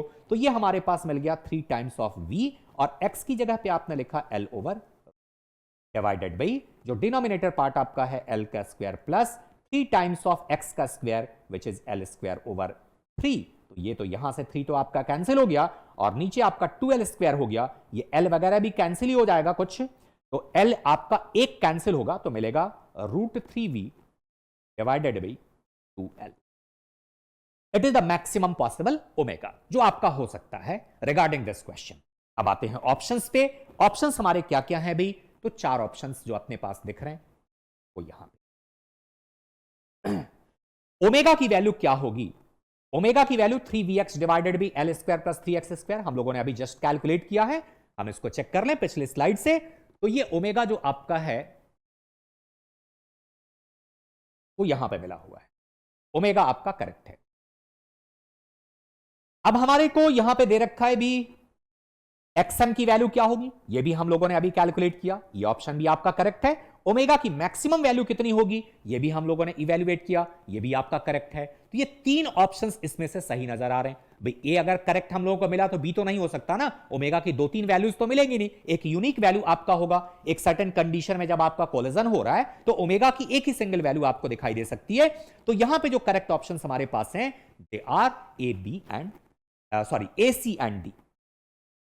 Now come to the next question. अगला जो प्रश्न हमारा है, देखिए बहुत ही सिंपल सा क्वेश्चन, बहुत आसान क्वेश्चन। और इसमें क्या क्वेश्चन में कह रहा है कि एक अपने पास एक स्फीयर है, फुटबॉल इसको बोल रखा है, तो फुटबॉल को हम एक स्फीयर ही मान लेते हैं, स्फेरिकल बॉडी जैसा इसको कंसीडर कर लेते हैं। तो ये आपका स्फेरिकल बॉडी है और ये प्लैंक के ऊपर रखा गया, लेकिन प्लैंक बीच में गैप है और गैप का जो विड्थ है ये हमारे पास दे रखा है 2r। गैप का जो विड्थ हमारे पास है वो 2r है। सवाल ये पूछा कि धीरे धीरे प्लैंक, ये पहले आपका हॉरिजेंटल था, हम इस प्लैंक को ग्रेजुअली उठा रहे हैं, किस सिचुएशन के बाद ये आपका जो फुटबॉल है इस प्लैंक पे नीचे की तरफ गिरना शुरू कर देगा, रोल करना स्टार्ट कर देगा। अभी तो ये फंसा हुआ दिखाई दे रहा है, गड्ढे के बीच में आपका फंसा हुआ है, लेकिन जैसे जैसे इसको आप ऊपर की तरफ उठाते जाओगे इसके गिरने के चांसेस बनेंगे। अब जरा समझिए कि यहां पे आपको करना क्या है। जो प्लैंक आपका दिख रहा है, इस प्लैंक को देखा जाए कि जब यह हॉरिजेंटल होगा, ध्यान दीजिएगा, और फुटबॉल आप यहां पे ऐसे दिखाते हो, ग्रेविटी का जो फोर्स है mg जिसको आप कहते हैं वो यहां से पास कर, और जैसे जैसे इस प्लैंक के एंगल को, इंक्लिनेशन को चेंज करेंगे, mg जो आपका होगा वो ऐसे अब पास करेगा, यानी इस वाले पॉइंट के क्लोजर आता जाएगा mg का लाइन ऑफ एक्शन। और जैसे mg का लाइन ऑफ एक्शन, देखो अभी जो mg लग रहा है इस पॉइंट के अबाउट अगर बात करें, नॉर्मल का टॉर्क होगा नहीं। जैसे आप टिल्ट करोगे ना तो यहां पे तो कोई फोर्स रहेगा नहीं, फोर्स जो भी रहेगा प्रेशर यहां पे एक्सर्ट करेगा तो नॉर्मल यहां पे आपका एक्ट करेगा, और नॉर्मल फ्रिक्शन जो भी आपका लगेगा वो सारे इस पॉइंट पे लगेंगे। तो अबाउट दिस पॉइंट टॉर्क उनके मिलने नहीं है, तो टॉर्क किसका मिलेगा? टॉर्क आपको mg का मिलेगा। और mg का टॉर्क अगर मिलेगा, जैसे हम इसको टिल्ट करते जाएंगे mg का लाइन ऑफ एक्शन इसके क्लोजर आता जाएगा, टॉर्क की वैल्यू और कम होती जाएगी। हालांकि ये टॉर्क इसको गिराने वाला नहीं है, ये टॉर्क आपका लगेगा इधर की तरफ, तो इसको प्लैंक के ऊपर नहीं ले जाएगा बल्कि प्लैंक से नीचे ही रखेगा। किस मूवमेंट के बाद ये आपका फुटबॉल रोल करना शुरू करेगा, तो वो मूवमेंट हमें जो समझ आ रहा है सिंपल तरीके से आप अगर इसको ध्यान से देखें कि भाई ये किस मूवमेंट पे आपका रोल करना स्टार्ट कर देगा, तो फुटबॉल की सिचुएशन कुछ इस तरह की अगर हम दिखा दें, इसका जो ग्रेविटी है mg, जो वेट आप कह सकते हैं द फोर्स ऑफ ग्रेविटी, वो इसका लाइन ऑफ एक्शन कहां से पास कर गया? इस वाले कांटेक्ट पॉइंट से पास कर गया। और इसके बाद और अगर हम ज्यादा टिल्ट करेंगे तो इस mg का जो लाइन ऑफ एक्शन है, ये mg का लाइन ऑफ एक्शन अब इसके बियॉन्ड चला जाएगा, तो जैसे इसको क्रॉस करके आगे आ जाएगा इसका लाइन ऑफ एक्शन, तो ये टॉर्क देना शुरू कर देगा ऐसे, और ऐसे अगर ये क्लॉकवाइज टॉर्क दिया तो there will be a chance कि अब ये फुटबॉल आपका सरफेस पे क्या करना शुरू कर दे? रोल करना स्टार्ट कर दे। तो यही आपका सिचुएशन यहां पे देखना है, और ये वन लाइनर क्वेश्चन आपका है, इसमें कुछ करना नहीं है खास। ये हम आपको दिखा रहे हैं एंगल थीटा है, तो इस एंगल को आप 90 माइनस थीटा कह सकते हैं, और इसको अगर देखा जाए यही आपका 2r है जो गैप है, और यहां से एक परपेंडिकुलर आप ड्रॉ कर दें तो ये एंगल भी 90 माइनस थीटा होगा, वर्टिकली अपोजिट एंगल। ये आपका राइट एंगल है, इस एंगल को आप थीटा कह सकते हैं, और ये आपका थीटा है, ये इसका रेडियस होगा। कहां से कहां तक रेडियस हम कह रहे हैं? ये फुटबॉल का रेडियस, और ये जो आपका है this length is r, small r, half length. Total इसका विड्थ 2r था, तो इसको हमने स्मॉल r लिखा। तो अब इस ट्रायंगल में आप साइन थीटा को थोड़ा ध्यान से देखो। तो साइन थीटा आपके पास क्या मिलेगा भाई? तो साइन थीटा की वैल्यू जो दिख रही है, the sine theta is equal to your small r over capital R। तो करेक्ट ऑप्शन जो आपका है, ये सिंगल करेक्ट ऑप्शन में पूछा गया है प्रश्न, साइन थीटा की वैल्यू कितनी होगी? r divided by capital R, small r over capital R। इसके बाद या इससे ज्यादा अगर एंगल आप करते हैं तो mg का लाइन ऑफ एक्शन इस कॉर्नर या एज के बियॉन्ड चला जाएगा, और इसका टॉर्क फिर इसके ऊपर जो लगेगा वो कैसे लगना स्टार्ट हो जाएगा? Clockwise instead of anti clockwise. देखो, जब तक इसका mg का लाइन ऑफ एक्शन इसके ऊपर है, इस पॉइंट के, तब तक इसका टॉर्क कैसे जा रहा है? Anticlockwise about this end, about this edge, इस एज के अबाउट। और जब इसका लाइन ऑफ एक्शन पास कर गया यहां से, कॉर्नर से, तो mg का टॉर्क आपका 0 हो गया। और जैसे इसको स्लाइटली हम आगे लेकर के जाएं, इसके लाइन ऑफ एक्शन को हल्का सा थीटा को और बढ़ाया, तो फिर अब इसका टॉर्क कौन सी डायरेक्शन में काम करना स्टार्ट कर देगा? तो that will start acting along clockwise sense, और क्लॉकवाइज सेंस में जैसे टॉर्क लगेगा वो अब उसको इस प्लेन पे लाने की कोशिश करेगा, और प्लेन पे लाएगा तो फिर अब ये क्या करेगा भी? रोल करने की पॉसिबिलिटी यहां पर बनेगी। आते हैं अगले क्वेश्चन पे।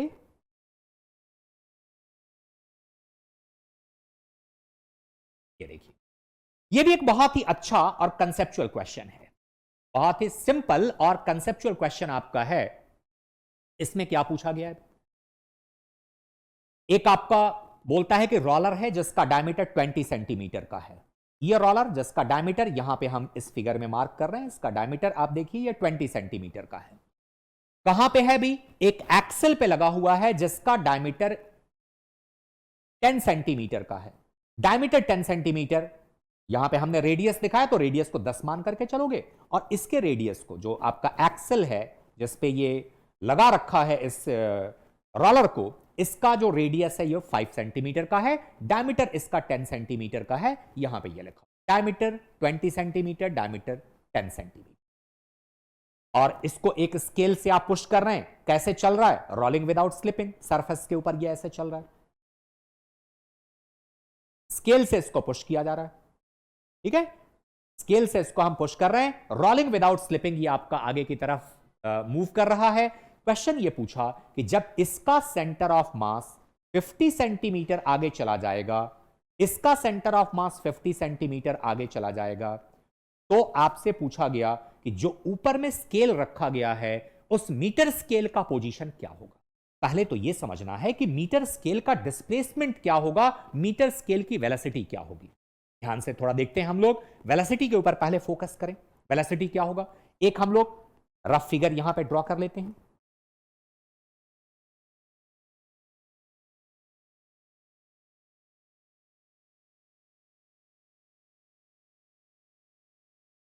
रोलिंग का बहुत ही फंडामेंटल कंसेप्ट इसमें यूज करना है बच्चे आपको। मान लिया कि इसके सेंटर ऑफ मास की जो वेलोसिटी है वो कितनी है, तो velocity of centre of mass is v, और ये आपका रोटेट कैसे कर रहा है? तो ये रोटेट कर रहा है ओमेगा एंगुलर स्पीड से। अगर हम इस कांटेक्ट पॉइंट की बात करें जहां पे आपका स्लिपिंग नहीं हो रहा है, तो आप लिखेंगे, अच्छा रेडियस को हम क्या क्या लिख लें? तो जो हमारे पास रेडियस का सिनेरियो दिख रहा है, हम इसकी रेडियस को 2r लिख लेते हैं, और इसके रेडियस को हम अभी r लिख लेते हैं। तो ये तो v आपका ऐसे गया, और इधर की तरफ आपका आप लिख सकते हैं 2r ओमेगा, यानी कि स्लिप अगर नहीं कर रहा तो v is equal to 2r omega आप यहां पे यूज करोगे, 2r omega, v is equal to 2r omega.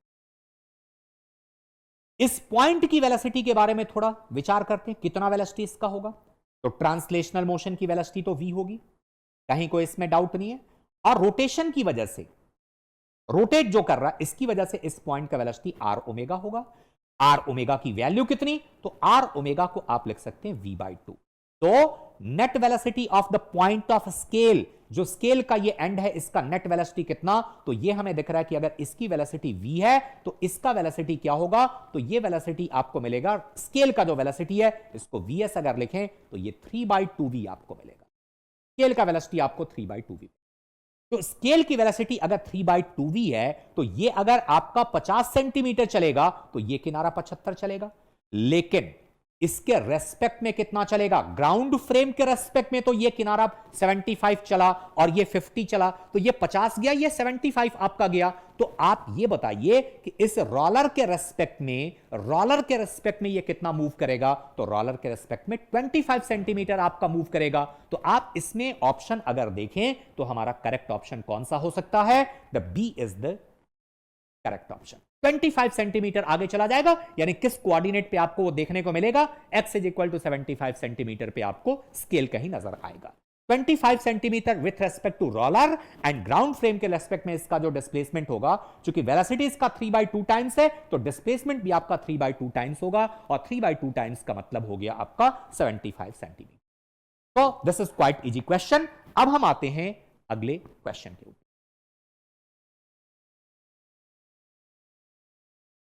इस तरह के सवाल भी कई बार पूछे गए हैं, और एक और बार यहां पे आप देख रहे हैं सिंपल सा क्वेश्चन है, हालांकि बहुत सारे कंसेप्ट्स और इन्वॉल्व होते हैं इस क्वेश्चन के अंदर, और हमें केयरफुल होकर के इस क्वेश्चन को अटेम्प्ट करना चाहिए। क्वेश्चन को अटेम्प्ट करने के लिए थोड़ा सा हमें चाहिए स्पेस, तो एक बार हम लोग ध्यान से क्वेश्चन को पढ़ लेते हैं और क्या क्या पूछा गया है पहले इन पॉइंट्स को समझ लें, उसके बाद फिर हम सॉल्यूशन पे आए। लिखा हुआ एक रॉड है, m मास का रॉड है, l लेंथ का है, वर्टिकल रखा गया है आपका किसी फ्लोर पे, जहां पे फ्रिक्शन कोफिशिएंट आपका क्या है, is very high. Friction coefficient is very high, और इतना हाई है कि जो कांटेक्ट पॉइंट आपका है वो स्लिप नहीं कर रहा। रॉड आपका वर्टिकल से रोटेट करके 60 डिग्री के एंगल पे आ गया, तो 60 डिग्री के एंगल पे आने के बाद हमसे पूछा जा रहा है कि नॉर्मल फोर्स की वैल्यू क्या होगी। फिर आपसे पूछा एंगुलर एक्सेलरेशन रॉड का क्या होगा, है ना, radial acceleration centre of mass का क्या होगा, एंगुलर स्पीड क्या होगा, ये सारी चीजों को हम लोग यहां पे कैलकुलेट कर सकते हैं। तो आइए हम अगली स्लाइड में यहां पे चलते हैं और इसके सॉल्यूशन को देखते हैं। Let us take a rod, मान लो एक रॉड हमने कंसीडर किया, आपका रॉड है और इसको रखा गया है एक हॉरिजॉन्टल सरफेस पे, जैसा अभी बोला गया, हॉरिजॉन्टल सरफेस पे रॉड को रखा गया है। रॉड को हमने क्या किया, टिल्ट कर दिया भाई। रॉड को कितने एंगल से आपने रोटेट किया है, तो it is rotated by an angle of 60 degree.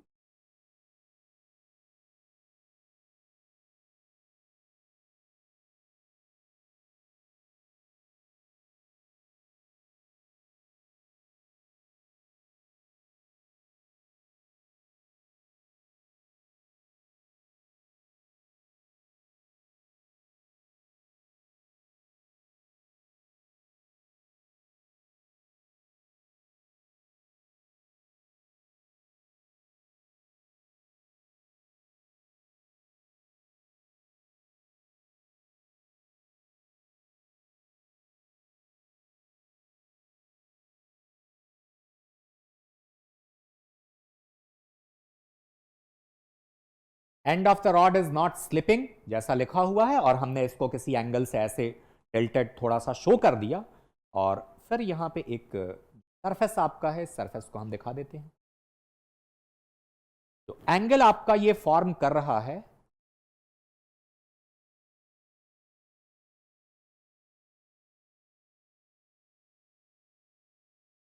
वो 60 डिग्री का। एक बार देख लेते हैं किसके साथ ये एंगल फॉर्म कर रहा है, 60 डिग्री विथ वर्टिकल, ठीक है, वर्टिकल के साथ ही आपका 60 डिग्री का एंगल फॉर्म, तो दिस एंगल इज 60 डिग्री। बच्चे अब इसमें आपको ध्यान क्या देना है, इसको बहुत सारे छोटे छोटे पॉइंट्स यहां पे यूज करने होंगे।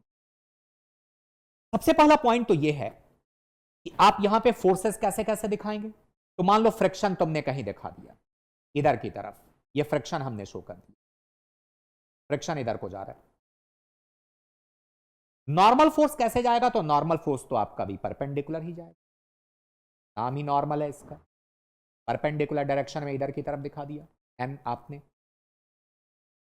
mg कहां से पास करेगा? सेंटर ऑफ मास से पास करेगा। यहां से आपने mg को शो कर दिया, ये आपका mg, ठीक है। हम लोग अगर इस रॉड के रोटेशनल मोशन को कंसीडर करते हैं, यहां के अबाउट, लोअर एंड के अबाउट, टॉर्क किसका मिलेगा? सिर्फ mg का टॉर्क आपको मिलने वाला। कितना मिलेगा? तो भाई आपका रॉड का सेंटर ऑफ मास यहां से L/2 डिस्टेंस पे होगा, लेकिन इसके लाइन ऑफ एक्शन का जो यहां से परपेंडिकुलर डिस्टेंस ये फॉर्म करेगा, ये आपको मिलेगा L/2 sin 60 degree, L/2 sin 60 degree. तो टॉर्क हम इसका क्या लिख सकते हैं? आइए देखते हैं। टॉर्क जो आपका लिखा जाएगा is equal to force into perpendicular distance, mg L/2 sin 60, and torque is equal to I alpha, moment of inertia about the same axis, यहां से पास करने वाले एक्सिस के अबाउट, जहां के अबाउट आपने टॉर्क को देखा, ml²/3 into alpha, that is equal to mg L/2 sin 60 degree is √3 over। Terms जो कैंसिल हो रहे हैं इनको यहां से हटाइए, और इसको हटाने के बाद अल्फा को जरा ध्यान से देखा जाए तो अल्फा क्या मिलेगा? अल्फा आपको मिल रहा है 3√3 divided by 4।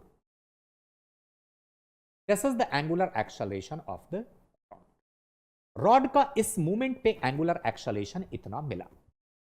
इस मूवमेंट पे अगर हम चाहें कैलकुलेट करना इसका ओमेगा क्या होगा, तो ओमेगा को फाइंड आउट करने के लिए हमें कंजर्वेशन ऑफ एनर्जी को फॉलो कर लेना चाहिए। ये देखिए सेंटर ऑफ मास एक L/2 रेडियस के सर्कल पे चलेगा, L/2 रेडियस के सर्कल पे चलेगा सेंटर ऑफ मास आपका, ये यहां था, यहां से यहां को आया। तो हम लोग यहां पे कंजर्वेशन ऑफ एनर्जी का अगर इस्तेमाल करें, mechanical energy conservation, basically using conservation of mechanical energy, तो आप क्या लिख सकते हैं? Delta K plus delta U that is equal to 0। Delta K is your half I means your ml² over 3 omega square minus delta U is minus. देखो centre of mass अगर 60 degree के angle से rotate कर गया तो पहले जो इसकी हाइट ये L/2 थी सेंटर ऑफ मास की, अब कितनी रह जाएगी? L/2 cos 60 degree, this height is L/2 cos 60 degree means L/4। So by what height center of mass has fallen? So center of mass has fallen by L/4 height down. So the potential energy will change by mg L/4 and is equal to 0। अब इसको अगर हम calculate कर ले, m cancel हो गया, l आपका cancel हो गया, और बाकी जो है इसको हम लिख लेते हैं। तो L ओमेगा स्क्वायर की वैल्यू जो हमारे पास मिलेगी वो कितनी हो जाएगी? That will be your 3g divided by 2। So the value of your omega is square root of 3gl divided by, sorry, this is not your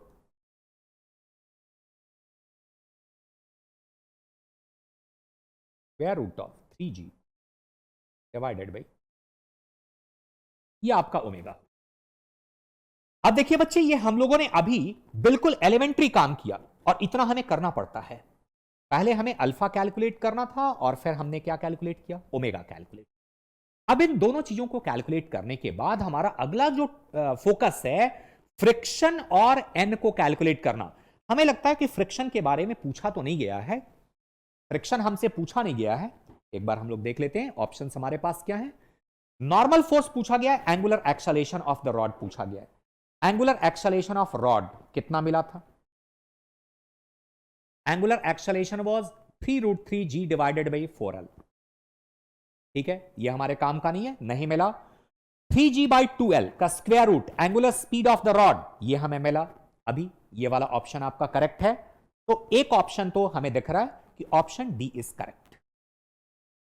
okay, अब ये एक्सेलरेशन और नॉर्मल फोर्स के बारे में जब काम करना होता है तो अब इसके आगे का कंसेप्ट क्या है? ये तो एलिमेंट्री स्टेप है, बच्चा टॉर्क का इक्वेशन लिख लेता है, अल्फा मिल गया, एनर्जी कंजर्वेशन यूज कर लिया, ओमेगा मिल गया। अब हमें क्या करना होगा यहां पे कि हमें सेंटर ऑफ मास को मान के चलना है कि L/2 रेडियस के सर्कल पे चल रहा है और सेंटर ऑफ मास के मोशन का एनालिसिस करना होगा। सेंटर ऑफ मास के मोशन का एनालिसिस जब करोगे तो एक और स्लाइड हम यहां पे लेते हैं और फिर हम इसको डिस्कस मान लेते हैं कि सेंटर ऑफ मास आपका एक L/2 रेडियस के सर्कल को फॉलो कर रहा है। L/2 रेडियस के सर्कल को फॉलो कर रहा है। यह आपका वही फिक्स वाला पॉइंट है जो lower and of the rod है और सेंटर ऑफ मास कहीं आपका अभी फिलहाल यहां पे दिख रहा है mg आपका लग रहा था इधर की तरफ। आपका फ्रिक्शन कहीं ऐसे हमने दिखाया था, नॉर्मल फोर्स कहीं हम इधर की तरफ दिखा रहे थे। लेकिन करना यह चाहिए कि जब हम सेंटर ऑफ मास के मोशन का स्टडी करते हैं तो all forces will be assumed to be acting at the centre of mass. सारे फोर्स को यह मान लो कि कहां पे लग रहे हैं, वो सेंटर ऑफ मास पे ही एक्ट कर रहे हैं। एंगल जो हमारे पास था यह 60 डिग्री था। यह आपका सेंटर हो गया lower and of the rod और यहां पे सेंटर ऑफ मास। यह सर्कुलर मोशन कर रहा है, किस रेडियस के सर्कल को फॉलो कर रहा है, L/2 रेडियस के सर्कल को फॉलो कर रहा है। अब हम इन सभी फोर्सेस को रेडियल और टेंजेंशियल डायरेक्शन में रिजॉल्व करेंगे। तो अगर हम इस n का इधर को कंपोनेंट देखें, फ्रिक्शन का इधर को कंपोनेंट देखें तो क्या क्या मिलेगा।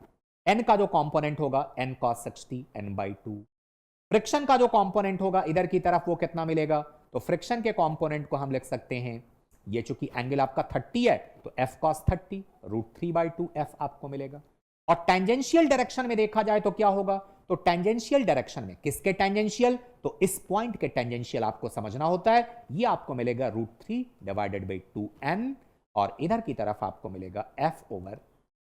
और इसी तरीके से ये जो mg आप दिखा रहे हैं, इस mg के भी कंपोनेंट्स को अगर देखा जाए तो mg के कंपोनेंट इधर की तरफ जो आपके जाएंगे ये आपका रेडियल वाला mg/2 हो जाएगा और जो टेंजेंशियल डायरेक्शन में mg का कंपोनेंट होगा ये आपको मिलेगा √3/2m cos theta and sin theta. Simple सा एंगल आपके पास दे रखा है। अब रेडियल डायरेक्शन का इक्वेशन क्या लिखोगे भाई, तो रेडियल डायरेक्शन में एक फोर्स जा रहा इधर की तरफ जो mg वाला कंपोनेंट है mg/2 और बाकी दोनों जा रहे आउटसाइड। तो रेडियल डायरेक्शन का अगर इक्वेशन हम लिखते हैं तो हमारे पास रेडियल डायरेक्शन का इक्वेशन क्या होगा, तो रेडियल डायरेक्शन में हम लिख सकते हैं mg/2 minus n/2 minus √3/2f that is equal to centre of mass का मास हमने लिखा m इंटू आपका जो एक्सेलरेशन होगा रेडियल एक्सेलरेशन वो कितना लिखा जाएगा L/2 omega. Radial acceleration is L/2 omega. क्योंकि नॉर्मल फोर्स को फाइंड आउट करना है तो नॉर्मल फोर्स को फाइंड आउट करने के लिए हमें सेंटर ऑफ मास की डायनेमिक्स को समझना बहुत जरूरी है। अब आइए हम इस इक्वेशन को पहले थोड़ा सा और सॉल्व कर लेते हैं, क्योंकि हमारे पास ये तो वैल्यू पता है, ओमेगा की वैल्यू मालूम है, तो ओमेगा की वैल्यू का यूज करके हम यहां से थोड़ा सा कुछ आगे चलते हैं। तो ये मिला कि आपने को mg/2 mg/2 माइनस n/2। एक ऐसा काम करें कि ये डिनोमिनेटर से जो 2 आपका दिख रहा है इसको तो यहां से खत्म ही कर दो, ये साफ हो जाएगा, कैंसिल हो जाएगा, तो थोड़ा सा हम लोगों के लिए टास्क इजी रहेगा। कैलकुलेशन है बच्चे इसमें, बाकी और कुछ खास नहीं है। तो mg minus n minus √3f that is equal to ml and your omega square. Come to the previous slide, यहां पे आप देखो ओमेगा स्क्वायर कितना दिख रहा है 3g/2l। 3g/2l is your omega square, तो यहां पे लिखा 3g divided by 2l। Okay, तो आपका l तो कैंसिल हो गया, l कैंसिल हो गया। अब इसको ले जाओ इधर जी, तो यहां से माइनस n माइनस √3f क्या हो गया, ये मिल गया mg divided by, this is your equation number. और अगर हम अब टेंजेंशियल डायरेक्शन का इक्वेशन लिखते हैं तो टेंजेंशियल डायरेक्शन में क्या होगा, टेंजेंशियल डायरेक्शन में अगर हम इक्वेशन लिखें तो आपको मिलेगा f/2 प्लस √3 mg/2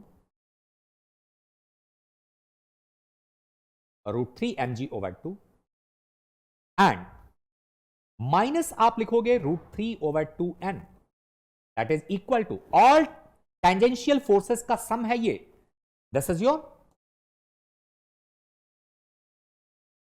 n। सभी टेंजेंशियल फोर्सेस का सम किसके इक्वल होगा? Mass into tangential acceleration. What is your tangential acceleration? r alpha l/2 alpha. Alpha की वैल्यू भी आपको मिल चुकी है पीछे। और यहां भी देखो डिनोमिनेटर से, सबके डिनोमिनेटर से 2 ये आपका टर्म कैंसिल हो जाएगा, और पीछे से अगर हम देखते हैं एल अल्फा कितना, तो एल अल्फा की वैल्यू को हम यहां पे कैलकुलेट कर सकते हैं। ये आपका हुआ f plus √3 mg minus √3n is equal to m and L alpha.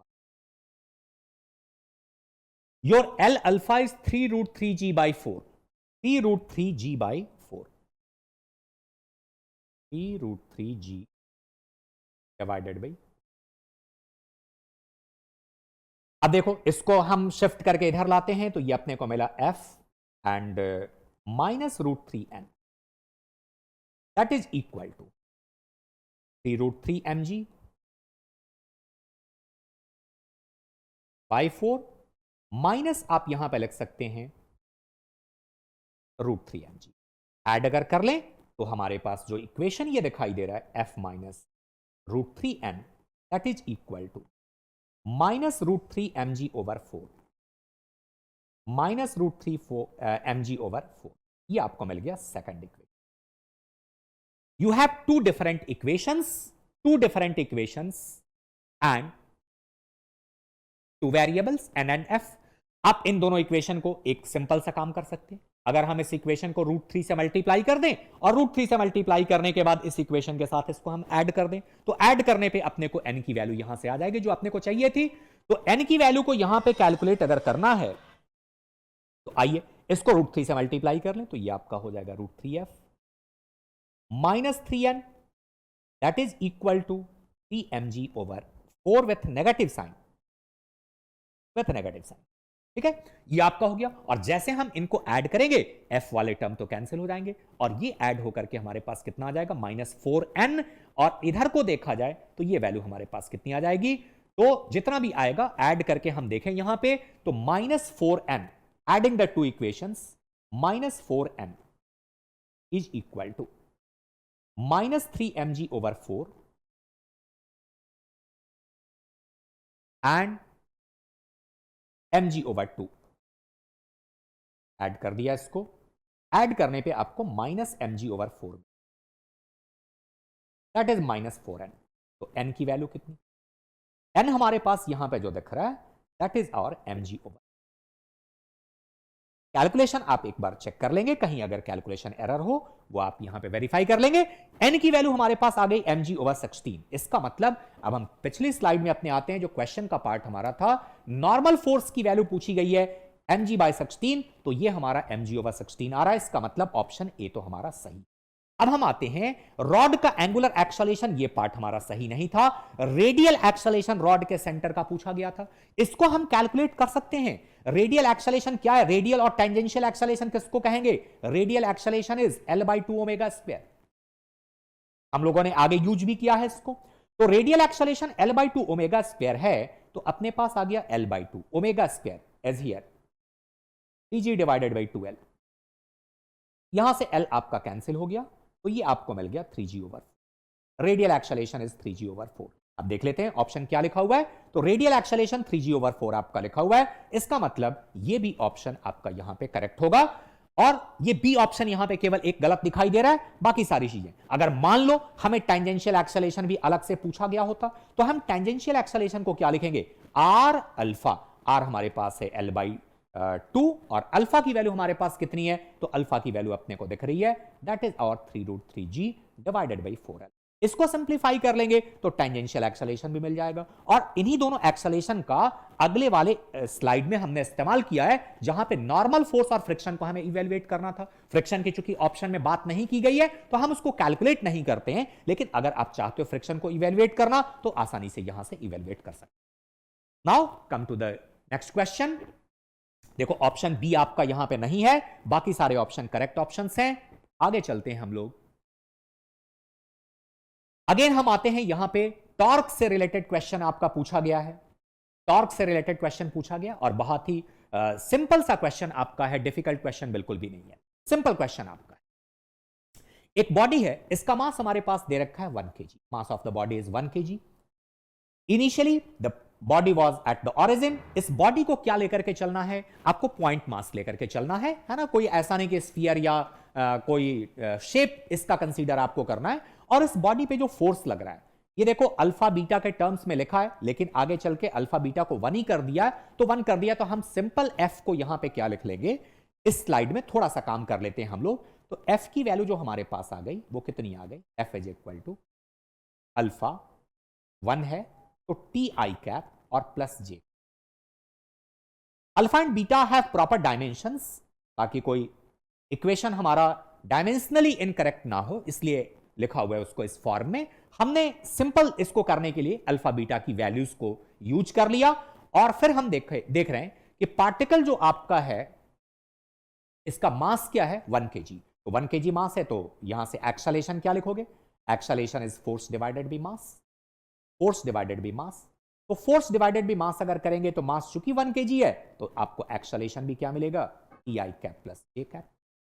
अब हम इसमें चाहते हैं इसकी वेलोसिटी को कैलकुलेट करना, तो dv बाई dt लिखोगे तो dv क्या लिखा जाएगा, dv इज इक्वल टू आपको मिलेगा T i cap plus J cap into D T, इसका इंटीग्रेशन 0 टू t हम कर लेते हैं, 0 टू t, और बॉडी चूंकि इनिशियली रेस्ट में था तो इसको भी आप 0 टू v कर सकते हो। इंटीग्रेशन कर लेंगे तो ये v की वैल्यू, बेसिक काइनेमेटिक्स का भी हम यूज कर रहे हैं, अभी कोई भी आपका रोटेशन का कंसेप्ट यहां पे नहीं बोला गया है, तो अब आप यहां पे इसको लिख सकते हैं T square over 2 i cap और प्लस यहां पे लिखेंगे टी जे कैप। ये आपकी वेलोसिटी हो गई। और वेलोसिटी के बाद अगर हम पार्टिकल के पोजीशन को देखना चाहते हैं तो पोजीशन कैसे भी, इसको ds ओवर dt लिखोगे, वेलोसिटी आपका ds ओवर dt, तो यहां से ds को हम क्या लिख सकते हैं, तो ds को लिखा जा सकता है ds is equal to your t square over 2 i cap plus t j cap into dt आपका। अब इसको अगर सिंप्लीफाई कर लें तो s जो हमें मिलेगा वो क्या मिलेगा, s आपका हो जाएगा टी क्यूब ओवर 6 आई कैप और प्लस आप लिख सकते हैं टी स्क्वायर ओवर 2। ठीक है, पार्टिकल इनिशियली ऑरिजिन पे था, इसलिए यहां इंटीग्रेशन 0 0 से आपको किसी पोजीशन पे जाना होगा, तो आप यहां पे 0 टू t लिखेंगे और इधर 0 टू s आप लिखेंगे, क्योंकि मोशन आपका ऑरिजिन से स्टार्ट हो रहा है। अब देखिए इसमें C और जो आपके D ऑप्शन, इनको तो हम आसानी से देख सकते हैं। कैसे देखा जाएगा, magnitude of displacement of the body, body का डिस्प्लेसमेंट का मैग्नीट्यूड क्या होगा 1 सेकंड पे, तो 1 सेकंड अगर यहां पे डालोगे तो 1/6 एंड 1/2। अब 1/6 एंड 1/2 का स्क्वायर रूट करके आप ऐड करके देख लेना कि आपको क्या मिलता है, और मेरे को नहीं लगता कि 1/6 आपको मिलेगा 1 सेकंड यहां पे यूज करने पे। Displacement is not your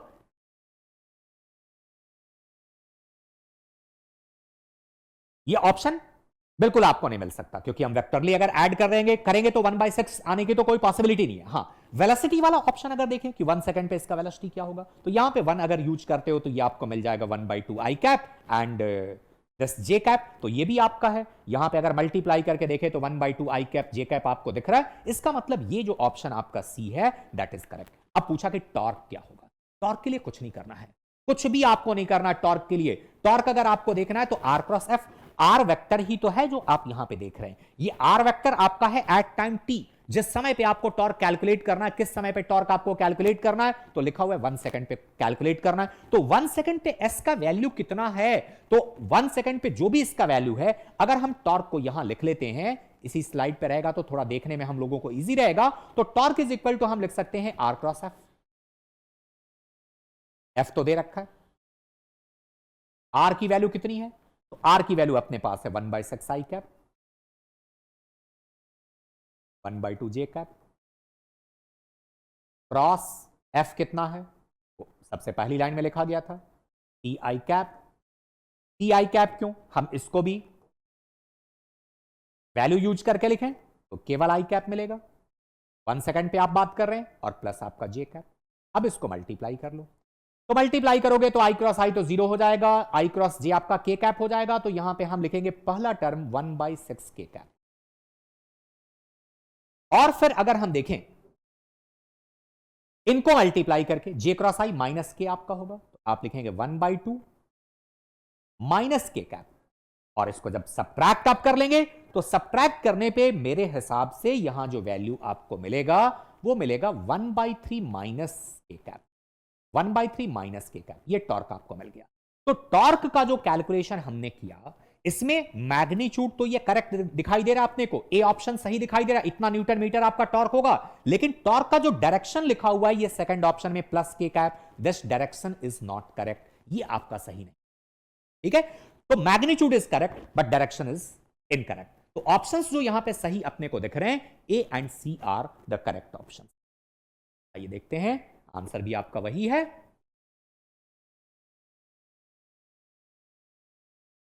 thank you बच्चों, ये हम लोगों की एक कोशिश थी कि हम लोग रोटेशनल मोशन को कवर अप करें। तो यहां पे हम लोगों का आज का सेशन खत्म होता है। Thank you so much for joining here.